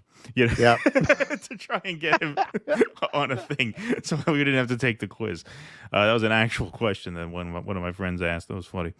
All right, recommendation for all future Starliner passengers: make sure to pack extra underwear for any planned trip. Yes, pack heavy on a Starliner, indeed. And don't check the bag. Make sure bring that as a carry-on because you might need it. I'm the only Elon stan who refers to him as a D-bag. Thanks, Jules Vega. Appreciate that. Did you refer to him as a douchebag? I don't remember that, but I believe it. He doesn't push back when I bring up Elon's broken promises. He does not. He look as we said on the Q&A on the autonomous driving element of the pitch he's making. He clearly made that pitch to stabilize the stock. Is it true? Are they that much further ahead than Apple or Google or any other company that might try it? I think there's probably a case to be made for that because they have all these cars on the road that they're gathering data from. So that maybe I have to look into that more. I don't think the electric car revolution is turning out the way people, including myself, expected it to. It's looking like the marketplace just doesn't want them. And Jules, and I guess we can talk about this maybe in the next Q&A. He was talking about the regulations in Europe. Did you see the last elections in Europe? Did you see how that went? People are this is why I'm forced to agree with Constantine. All right, I've been asked not to say the C word by my partner, Constantine. You know what I'm talking about. Yeah. His Oxford Union appearance. I have to agree with what he said there. That in the end, you're going to have to invent your way out of climate change in a way that people are willing to go along with. In the democracies, as soon as it becomes inconvenient to adopt green policies, they're going to vote for the next person who says they're running against them. The problem just cannot be solved through conservation or through the electric cars that people don't really want. They're less convenient than gas-powered cars. That's how the consumer feels. Now, you want to say they shouldn't feel that way? All right, well, that's meaningless. They shouldn't. Well, they do. They do, and that's why all these electric car companies are starting to tank. All right, Ian DiMartino. Now that Assange is free, we need to work to free Ross Ulbricht. Like Assange, he was also in prison for being a threat and as a warning. Yeah, that was at the Libertarian convention. It was the Free Ross. I have to look into that case. I am not well informed about that, so I will have to look into that one. But I will. I meant to after the convention, but I got distracted by other stories. So that was my bad. Are you voting today? Am I what? Are you voting today? Well, no. Why would I be voting? I'm not a Democrat. It's yeah. These are just like party primaries. Who would I vote for? Yeah. I never changed it. I don't think I could vote. I don't think I will though. I mean, listen, just for the gesture of writing in the characters in Batman, it's just not worth the inconvenience. I'm just going to write in Bruce Wayne. Yeah, I actually did formally dem exit because I had to renew my driver's license. And when you have to renew your license, they give you the option to update your registration. So I actually am for real ineligible to vote in a Democratic primary. Oh, so well, maybe I can this week because I'm taking my second road test tomorrow. Oh, there you go. There you go. I So hit by November, the you'll curb. be independent. I hit the curb on the first one. That's an automatic fail. I mean, like parallel parking, not driving. Yeah. I just drive up on the curb and kill a pigeon. I smashed into a fire hydrant. Yeah, exactly. I failed 3 road tests. I didn't pass until my 4th time. I was just an aggressive driver. Like I didn't really fuck up like the parallel parking. I was just an aggressive driver. Like if I was stopped at a light and I had to make a right and there was a car that was, I guess, fairly close coming down the road, I would just go turn and cut off the car. Like, I mean, honestly, that's just being a New York driver. Like, I don't know, like apparently, so as I started failing for doing that, because one time I made a left and there was an oncoming car that the instructor thought was too close, so they failed me for it. So the 4th time, I finally just like sat at the intersection and waited till there was fucking nobody around and turned, because that's how I failed my first few. is just turning too soon in front of cars that, had the so-called right of way. Well, I looked at like this is fucking Indiana. This is New York, okay? If you're more than 10 feet away, I'm going. But anyway, go ahead. Well, sure, but this is the thing. On a driving test, I think I overcompensated because I know they don't want you to drive like people actually drive. Nobody drives the way they want you to drive. Oh yeah, no. On a road test, not in fucking New York. No. Not yeah. You wouldn't get 3 blocks. No, you wouldn't. If you drove like that. Like you have to signal before you change lanes, but in New York you can't because a bicycle is always shooting out or a delivery truck is stopping and you're constantly swerving around. Yeah, I got some points for that. So I was, but then in other places I got points for things where I was overly cautious and not driving like I would drive. Right. I was waiting longer at a stop sign than I would. So I'm like, did they want you to sit here for 3 seconds like you're supposed to? I mean, even not in New York. You stop at the stop sign, you see nothing, you go right away. Right. There's no waiting. So I'm waiting because I think you're supposed to. This guy was kind of an asshole, but I think all the driving people are assholes, aren't they? Like it's kind of the gig. Like all the testers are assholes. Yeah. Like they don't hire you to do that if you're not an asshole. That's a miserable job. I mean, it's an absolutely horrible job. Yeah. I can tell that joke landed because of COVID. It's not a so-called right of way. So-called right of way. That was what I was going for there. Yeah. No, obviously there's a such thing as a right of way, but I'm saying I was a little more aggressive. Not in this town, there's not. Yeah, not in this town. Yeah, exactly. Pat Donahue, it's indictment of the left in the U.S. that the Assange got more support from the right. Yes, the libs queen wanted to drone him to death and silence. It's true. Generally speaking, I have seen more celebration from this, from like the Colin Rugg type handles, like the sort of more MAGA right-wing handles than I have from like the progressive left. That is absolutely true. And I agree that is certainly an indictment of the left, 100%. All right, so let me answer a question here. Why grown men are talking about a driving test? Keaton didn't just take it.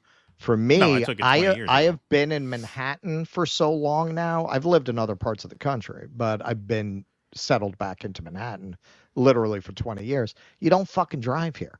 Yeah. So I wound up not maintaining my license. It expired, and if you let it expire this long, you have to start all over again. I had to do the written, the whole thing. Like from high school. Yeah, you got to do the written test too. Yeah, that's why. Eric Rousseau, Trump is preparing for the debate with Biden by arguing with dementia patients at the nearby nursing home. Yes, thank you, Eric Rousseau. Lena, the debate will be live streamed on Max, yes, and CNN. Yeah, we're going to stream it. We're going to stream it on Rumble. We're streaming on Rumble. YouTube is not allowing people to do it. But I think Rumble is. And it's not a copyright issue. That's bullshit. We're going to do a segment on this tomorrow.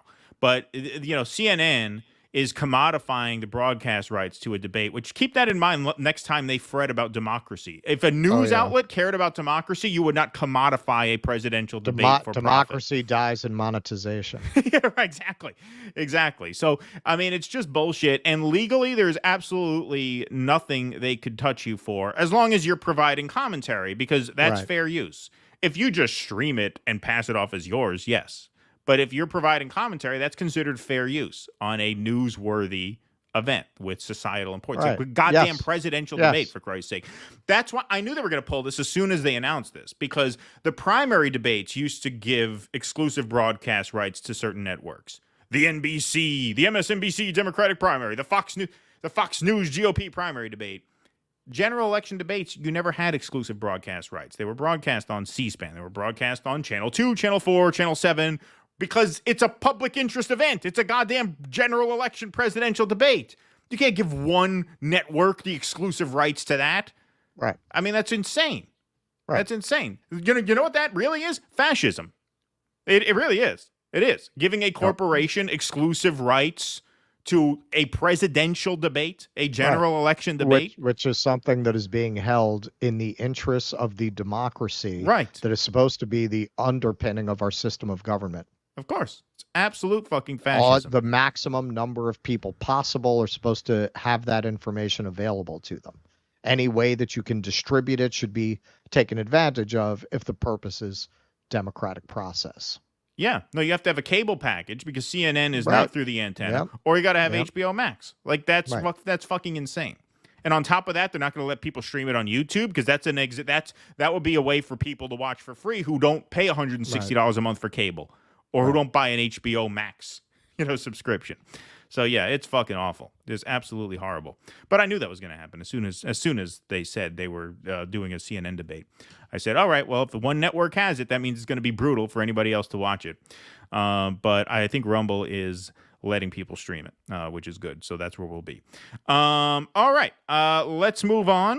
This is a related story to the upcoming debate. Here is Bill Maher and Andrew Cuomo talking about the Trump conviction in New York, and Andrew Cuomo making a pretty stunning admission for such a loyal machine Democrat.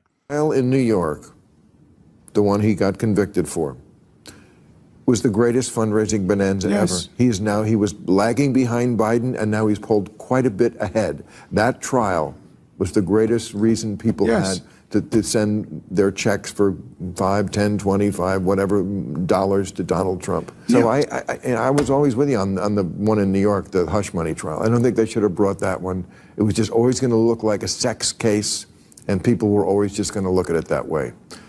So anyway, that case, no one cares about a sex case. No one has any interest in this, and no one cares. Like, for example, if I had a sex case against me, you wouldn't care. No one would care. That's not important, right? We used to go over to the house for Ma's meatballs, and we used to talk about all the asses we grabbed. And she didn't care. Even my ma didn't care. Nobody cares. We're handsy. We're handsy people. We're Italian handsy people. Yeah. Come on, you go to the Capitoline Museum there in Rome. They got Marcus Aurelius has his fist halfway up a girl's cooch there. What about to shake your hand? They never show that in the tourist bureau, the brochures. But it's very shocking the first time you see it. Exactly. Attorney General's case in New York, frankly, should have never been brought. And if his name was not Donald Trump, and if he wasn't running for president, I'm the former AG in New York, I'm telling you that case would have never been brought. And that's what is offensive to people. And it should be, because if there's anything left, it's belief in the justice system. There you go. And what they're saying, of course, checks out.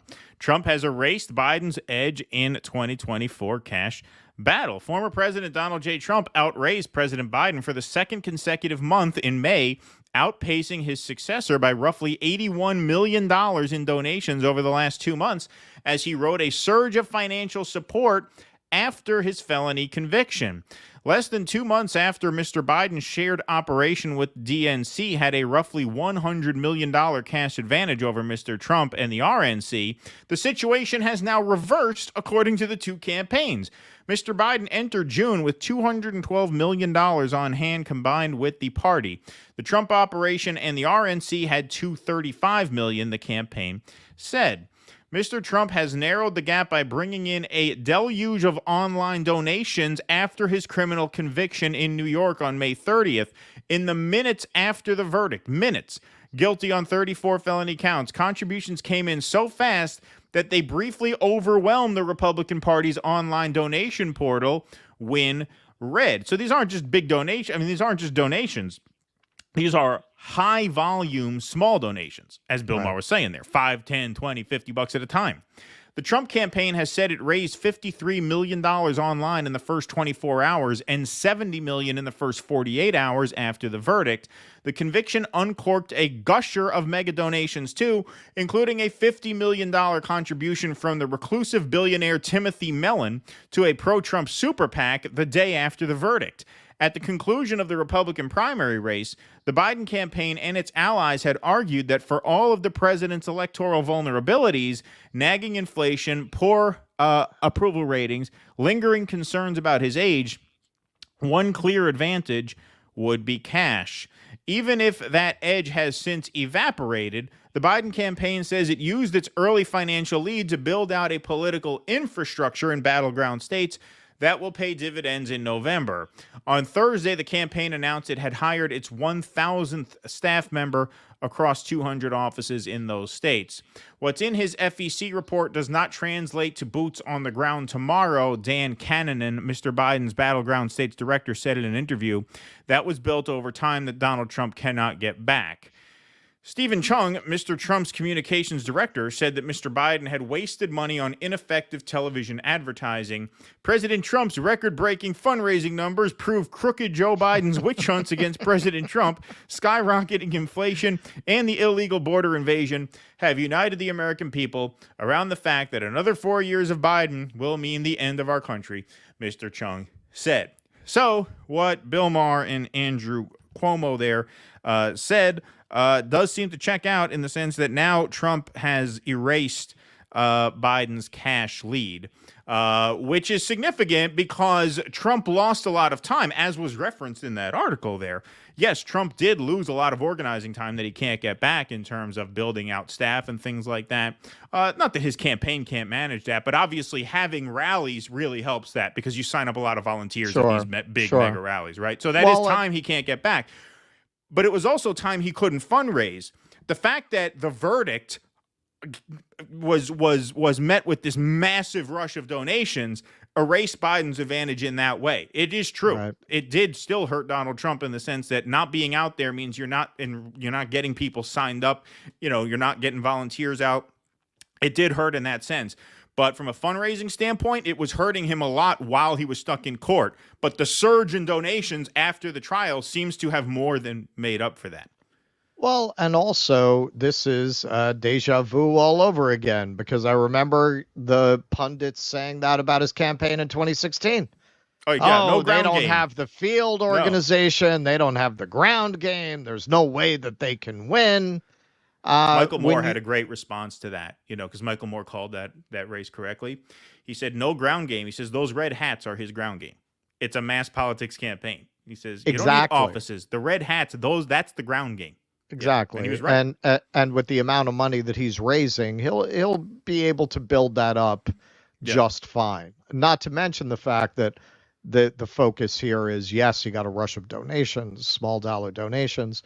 But we touched on this a little bit yesterday. He did a podcast with the Silicon Valley people, and he was offering them anything they wanted in terms of HB1 visas, because that's their big priority, because they're giving him fucking millions of dollars. Mm-hmm. And that also really illustrates how foolish the Democratic stratagem of burning the working class in favor of Silicon Valley has been. At the end of the day, these guys are going to go with whoever is going to give them whatever the fuck they want. You have a need to maintain the illusion that you are some kind of a left party. Even that, in the end, is going to put you on a collision course with those kinds of interests.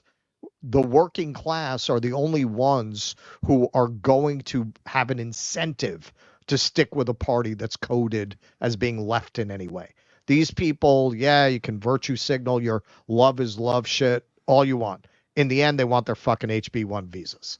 And they're going to give their money to the person who's going to give it to them. Yeah. Yep. No doubt about that. U.S.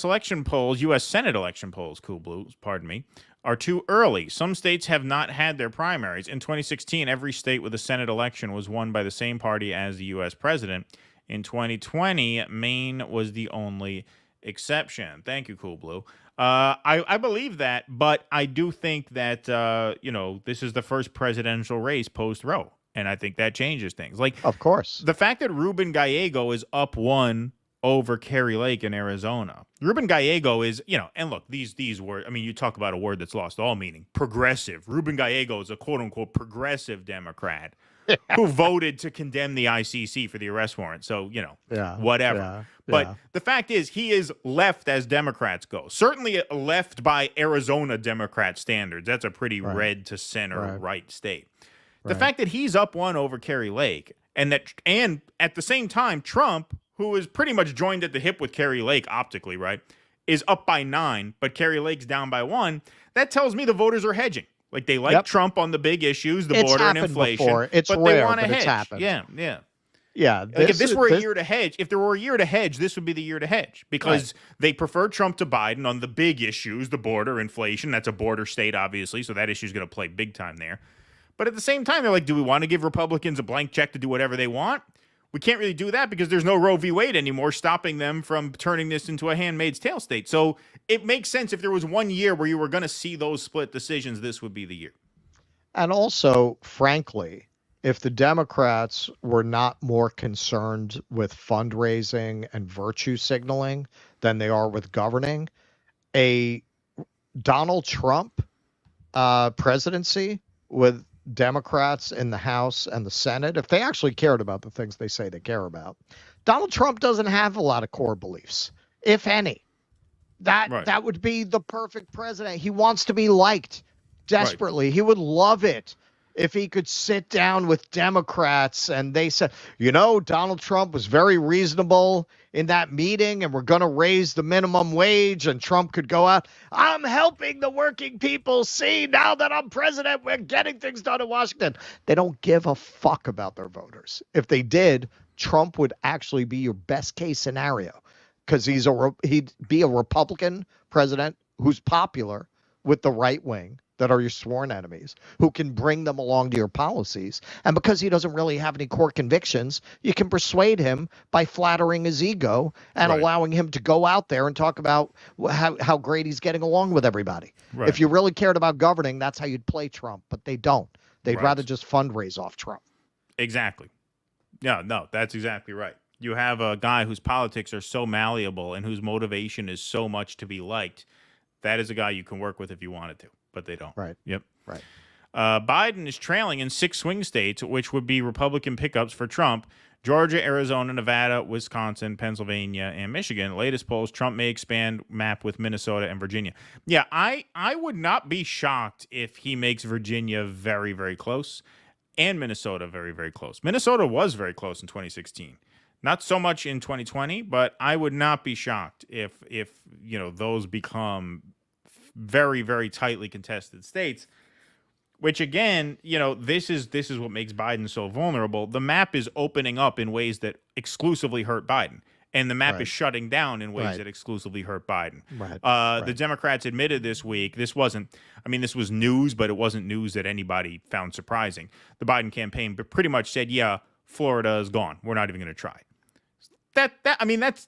That's not big because it's not surprising, but it is big when you look at the math. Florida is a huge state that used to be this pivotal swing state, and now it's not. Ohio, same thing. That used to be the whole ball game. Ohio was the Corinthians 2 state. Well, that's it, the whole ball game. Now those 2 states are now red. You put Virginia back in the swing column. You put Minnesota in the swing column. Those are all developments that favor Trump, to the point where Trump still needs to win in a bunch of places, but it's becoming a lighter lift for him in so many states. Only a few of them have to go his way now. Yeah, this is why you have these books of the moment that make these broad, sweeping demographic predictions. I have learned over time to ignore those books. A very popular book about, 15 years ago was The Emerging Democratic Majority. I think I still have a copy of that. And their argument was that all of these red states were going to turn blue because of the tech hub and universities attracting more and more refugees from the north into these Sun Belt states, and the little tech triangle in Virginia. They were saying all of these states were going to go blue, and it happened slightly in some places, but the overall drift has been all these blue states turning red. And they were arguing, as you hear a lot, that while generationally, as these new liberal generations come up, they're going to change everything. Gen Z is more conservative than the millennials, because look at the example of liberalism you gave them. Of course, they're going to be more conservative. Why would they want any part of your neoliberal vision? What has it done for them? Yeah, exactly. En passant, I joined late to Russell dropping F-bombs like mad. Rewind, and it's him doing Jamal Bowman. I didn't think I could respect JB less until I saw that rally. Cringe. Thank you. Yeah, look, even I, except by way of imitation, I'm not going to drop them in that kind of succession. Yeah, exactly. Yeah, no, that was an impression. AJMQL1, glad Assange is free. Another injustice, the Free Afia movement, prisoner number 650, Grey Lady of Gitmo, and Bagram, a PhD Pakistani neuroscientist, abused physically, mentally, and sexually by U.S. CIA. I will look into that. Thank you for that. Stoop sign. Pardon me. APAC donations to Trump specify that he's not allowed to tunnel beneath NYC to spy on a mikvah. Porky's is not culture. Thank you, Stoop sign. There's still there is still one mikvah in on the Lower East Side. Oh wow. Yeah, there is still one mikvah there from the old Jewish community that used to be there.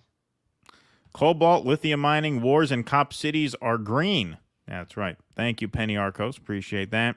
Eric Rousseau, Bill Maher prepares for his shows by arguing with dementia patients at the nearby nursing home. Thank you, Eric Rousseau. All right, we got one more story for the day, don't we? We do. Okay, so we giveth and we taketh away. So we said some nice things about SpaceX, but now it's time to take a look at another part of Elon's empire. Tesla. Dead Teslas keep locking owners out of and inside their cars. There is an unmarked release latch described in the owner's manual, located in the battery-powered glove box. So there was one story. We're not going to show that, but there was one story about a woman who got locked in the Tesla, and she couldn't get to the owner's manual because when this happens, the glove box is automatically locked too. So you can't get to the owner's manual. You can't make it up. So firefighters recently resorted to breaking a Tesla's window to free a 20-month-old child locked inside after one of the vehicle's batteries died.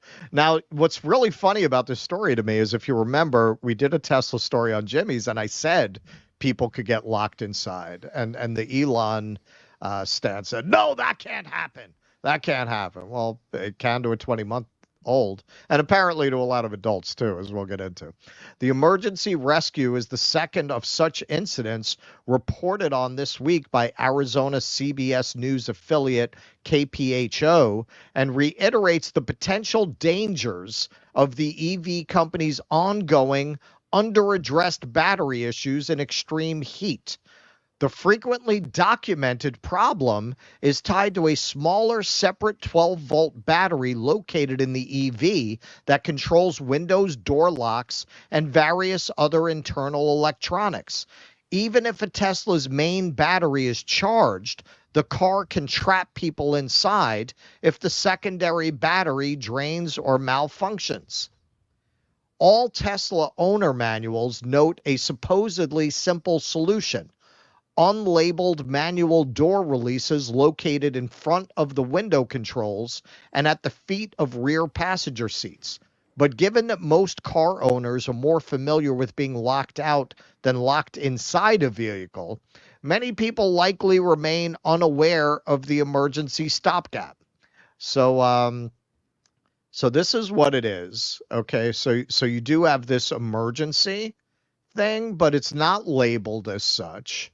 So most people just don't even know about it because it's not something that would normally come up with any car that people have experienced. The one in the rear, you really got to MacGyver this to get to this. So, and then there's a way to start it if all else fails that you really need a PhD for. Okay, so let's go to the video. We have a video of this girl who was locked inside the Tesla, and then we'll get back to this. It's going to take my granddaughter to the zoo. Renee Sanchez says she's a big fan of Tesla, but what happened to her recently has changed her mind. That's because Renee tells On Your Side she loaded her 20-month-old granddaughter into her car seat for a trip to the zoo. And I closed the door, went around the car, get in the front seat, and my car was dead. I could not get in. My phone key wouldn't open it. My card key wouldn't open it. As On Your Side explained in a recent On Your Side report, when the Tesla battery that operates electronics dies, there's a hidden latch on the driver's side armrest that will unlock the door manually. It's a latch many Tesla owners don't know about. But yeah, no, who would not look for the hidden latch? Yeah. These people are so stupid not to look for the hidden latch when they get locked in their death trap in 115-degree weather. Yeah. Oh, my God. No, and you can't get to the manual that tells you about the hidden latch because the glove box is locked. Because it gets locked in the glove box. This is an ongoing theme that I find with these Tesla stories. Very, very bad engineering. If you understand part of engineering, a big part of engineering, particularly when what you're engineering are consumer products, is idiot-proofing everything. And I'm not even saying you're an idiot. Who would know that if you didn't know where that latch is? You have to make it user-friendly. That is a huge part of whether you have engineered it well. If you have engineered it in a way that people don't know how to get out of the car, if the battery dies, that's bad engineering. Especially when it comes to automobiles, right? Of course. So, like, when you go to buy a car, imagine how hard it would be to sell a car if every single car operated in this very unique kind of weird way. Like, you know, a couple years ago, we had to buy us a second car, right? Because my wife got the job here in Albany and, you know, she had to drive long distances. So we needed a second car. So we went to, you know, drive a Buick. Then we went to drive a Ford. Then we went to drive a Honda. We got in all three of the cars and we were kind of able to work them. We sit down in the car. We know, okay, I'm in a car now. Yes, I'm in a different make and model car, but wheels here, pedals down there, doors here, open the door this way. Like, when you're in a car, there's certain things you have to just be able to do without thinking. You shouldn't have to. You should, getting into a car should not be like getting into a space. Okay, how does this one work? How do I move it? You know what I mean? And I find a lot of people who will defend this history of Tesla, of engineering things in a way that you would have to be a Tesla geek to understand, is they like feeling like this information is arcane. Do it. No one else. Yeah. Yeah. Well, exactly. You're so stupid. Why didn't you read the user manual? You know, that's almost not a bug, but a feature to the real Tesla fans. You don't know about the hidden latch? Yeah, and this is a mass consumer product. Yes, that is bad engineering if you are releasing a mass consumer product that traps people inside without any obvious way to get out. Right. Obvious being the key word. Yes. It has to be obvious. You're talking about a potentially deadly situation. It has to be beyond obvious. It has to be unconscious. Right. You don't even have to think about how do I open the door. Right. You don't have to much expend less to have a hidden latch. Yeah, exactly. Opening the door should not be something it's not even obvious. Yes. Unconscious. Just like steering the wheel. Unconscious. Well, and hey, look what happened here. And again, this is engineering. Okay. Say it's obvious to an adult. Is it obvious to a child? It's not obvious to an adult, but say it was. Is it obvious to a child? That's something as an engineer you have to think about things like that. Right. And there is an arrogance to the way that Tesla designs its products and assuming it doesn't have to think about things like that. Right. All right, so let's go on. In this case, Renee was stuck outside of her Tesla while the toddler was trapped inside, buckled into a car seat. Renee tells On Your Side she had no option but to call 911, which immediately dispatched Scottsdale firefighters. And when they got here, the first thing they said to me is, to Tesla, we can't get in these cars. And I said, I don't care if you have to cut my car in half. Just get her out. Firefighters were forced to break a window with an axe, but they first covered the window with tape to keep glass from falling inside. Meanwhile, Renee's granddaughter sat alone inside the Tesla that was getting hotter and hotter. So she was okay for the first few minutes, but as soon as the firemen came and all the commotion started and the windows getting broken into, she started crying because she was scared. A firefighter was able to climb through the window and pull the toddler to safety. They even gave her a little fire hat to calm her. After I knew she was safe, then the anger, and then all the thoughts of, oh my God, this could have been so much worse. The 12-volt battery that powers the electronics had died with no warning. Tesla drivers are supposed to get 3 warnings before that happens, but the Tesla service department confirmed to Renee that she didn't get any warnings at all. That's the thing. When that battery goes, you're dead in the water. On Your Side has learned there is a way for drivers to unlock their cars when they're stuck outside, but it's a complicated series of time-consuming steps involving wires and battery chargers. But again, many Tesla owners and first responders don't even know about it. You basically have to hotwire the car. Like civilians, non-mechanics have to non-bank hotwire. Robbers. Non-bank robbers, non-car thieves have to understand how to hotwire a fucking car. To educate the first responders, because they had no idea. None. They were as much in the dark as I was. Renee wants to see Tesla add a better option to get into a car with a dead battery. And while she's been a big supporter of Tesla, this latest episode has shaken her trust. So I give Tesla props. When it works, it's great. But when it doesn't, it can be deadly. Yeah, Okay, so this isn't only happening to toddlers. Hang on. Wrong one. I'm making you do a lot of editing work today. In July 2023, a 73-year-old man was reportedly forced to kick out a window in his Model Y after becoming trapped. A similar emergency occurred for a mother and her daughter in Illinois a few weeks later after renting a Tesla, while a California driver last month claimed she found herself stuck in her EV while waiting on an over-the-air software update that shut down her car. No, that's great. You know, all of a sudden that'll happen to your fucking computer. Imagine that happening to your car that you can't figure out how to get out of. It just decides to reboot. Yeah, no, that's safe. That sounds safe. In the 40 minutes it took to complete the update, it's even worse than Windows. Outside temperatures rose to 115 degrees Fahrenheit. The only other the car workaround... reboots the fucking porn on the screen, on the dashboard. The only other workaround... Yeah. The only other workaround to battery issues appears to be a step-by-step solution in the owner's manual that only opens a dead Tesla's front hood by ostensibly hot-wiring the car using external jumper cables. Where would you get those from?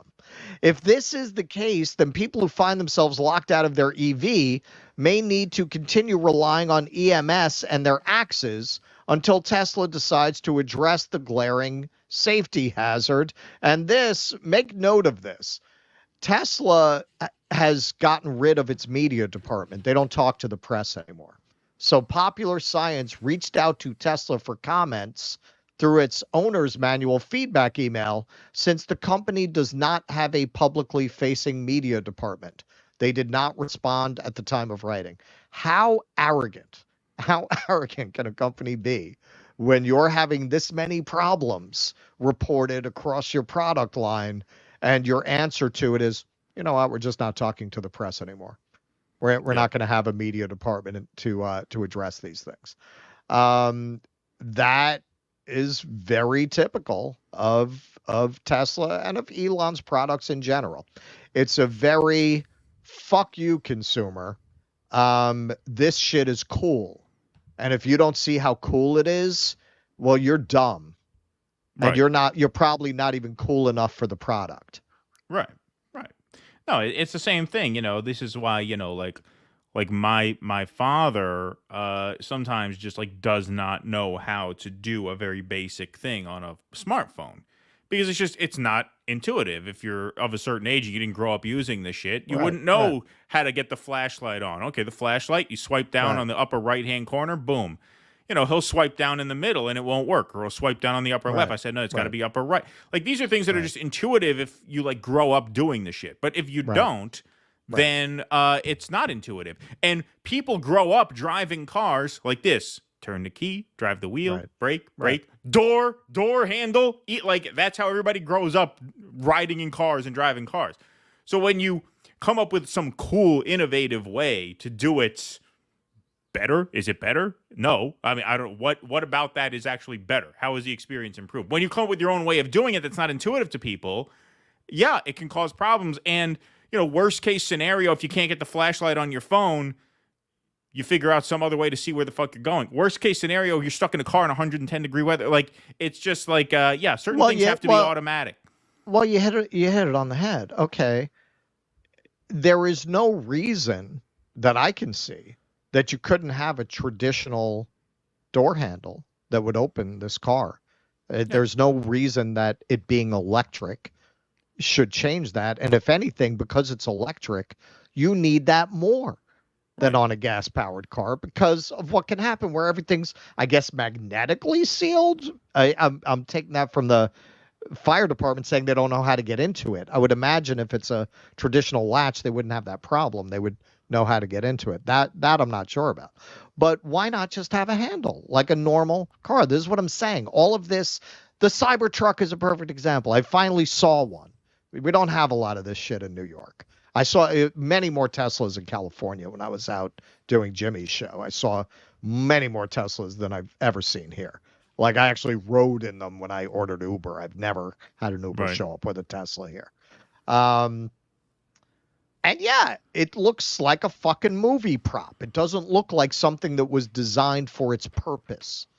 Right. Or unless your understanding of its purpose was to give geeks a nerdgasm at the sight of it, right, because they think they're in a 1970s B sci-fi movie when they drive it. But as a truck, it's completely impractical. And you get enough of these on the road, you wait until the first time one of these fucking hits a pedestrian. Right. Like, this is what I mean. Like, the engineers just don't even give a shit about the practicality or the consumer friendliness of the way that they're designing these things. Or who designs a car with it that's electric, where everything's going to lock up if a battery dies without having a very obvious failsafe? Tesla. That's it. Right. And that's the only car company that designs that way that I know of. Right. Just put a fucking door handle there. No, that's not cool enough. Yeah. There has to be a hidden latch. You have to have secret arcane knowledge in order to operate this. It's the 21st century, right? All right, SB. Gen Z isn't really more conservative. The support for Palestine is countered to that Gen Z conservatism as a result of backlash against trans activists. Well, it's funny. Russell wrote an article a while back saying Gen Z is probably going to be more libertarian. So, like, not conservative in the sense of like Mike Pence, but like more skeptical of authority and rejecting that sort of neoliberal Democratic Party model. Yeah, you're absolutely right. And yeah, the polling shows that they are open-minded about sexuality and that kind of thing. But at the same time, enough of these boys have picked up on the fact that there's a war against them, and there is a split between the Gen Z girls and the Gen Z boys. They've picked up on, hey, man, if all the rhetoric is, boys are toxic and boys are... we have to basically psychologically castrate them before they become toxic men. Yeah, I mean, of course they're going to reject this ideology. Why would they? What's in it for them? Jules Vega, the manual door release is located on the door. When I don't tell people about the door button, they instinctively pull the manual release. Story has more holes than a bullet-riddled non-Cybertruck. So you're saying she's lying? Yeah, Jules, you're doing exactly what I just said the Tesla aficionados do. Oh, what are you, stupid or something that you don't know how to... Well, if that is the case, that this many people are having this problem, guess whose fault it is? The engineers, the company that manufactured it. It's not the fault of the consumer. It shouldn't even be a conscious process. You grab a door. Who thinks when they walk up to a door how to open it? You don't think about it. You grab the knob, you twist it, it opens. That's how intuitive it has to be. That is poor engineering. Right. Like Biden trapped in his convertible with the top down. Yes. Thank you, Stork. It's a good one. Virtuoso, thanks for the $5. So basically, Tesla vehicles are panic rooms on wheels. Score one for the Elon is a genius crowd. Yes, good one, Virtuoso. Thank you. This is the real reason. He's a delicate genius. Yes, for Musk's purchase of X. Yes, thank you, Sir Bikes a Latte. Salamander Fry just got here. Take it from the top, boys. Thank you, Salamander. Enjoy the show. You're a couple hours behind, but I hope you dig it. Mountain Dew Ramen. Thanks for the $10. Just like that episode of Curb Your Enthusiasm where Larry David makes an over-engineered urinal for his coffee shop and ends up burning the place down. Yeah, that kind of thing. Exactly. Thank you guys all very much for your super chats today and Rumble rants. We appreciate you all being here. That is our show for the day. We will see you tomorrow at 2 p.m. We're doing at least half the show tomorrow on Rumble. It depends on what else we add. We might just make tomorrow a Rumble day. So pay attention. Join our Substack. Join our newsletter. That's how you know when and where we will be live. It's free. Just join onto Substack. This way, if we're on Rumble exclusively tomorrow, you know ahead of time. You will always know hours in advance if you are on our newsletter. So join our newsletter. If you don't want to join as a paid subscriber, join as a free subscriber. So at least half the show is on Rumble exclusively tomorrow, but we will see you all at 2 p.m. I will be doing the James O'Keefe Disney Sting tomorrow. That's part of why we're on Rumble, because he's a bitch about that. Yeah, he's a bitch. He puts copyright things. So he gets paid for your work when you do his shit on YouTube. So you got to do his shit on Rumble, because he literally will claim the content as his own. Yep. And he will get paid for your labor. So, listen, we are socialists here, but I don't want James O'Keefe getting paid for my labor. Okay? I'll share my money with people who need it, not with that fucking asshole. So that's what we're doing on a Rumble. He took a break from double teaming 20-year-olds too drunk to stand up at a bar to put together a Disney sting operation. Exactly. Right. It's a matter of principle. All right. So we will see you guys tomorrow at 2 p.m. Go subscribe to our Rumble channel anyway. You can go there, rumble.com/Do Dissidents is the link. 1,300 of you guys are already over there, so hit that follow button. Everybody, make sure you follow us. Join our newsletter on Substack so you know when and where we will be live hours before every single show. We thank you all very, very much for being here today. Thanks to our Rumblers, thanks to our YouTubers, thanks to our Rumble Ranters and our Super Chatters. We will see you all tomorrow at 2 p.m. Eastern. Until then, be safe and be well. Free Assange. Courage. Please clap.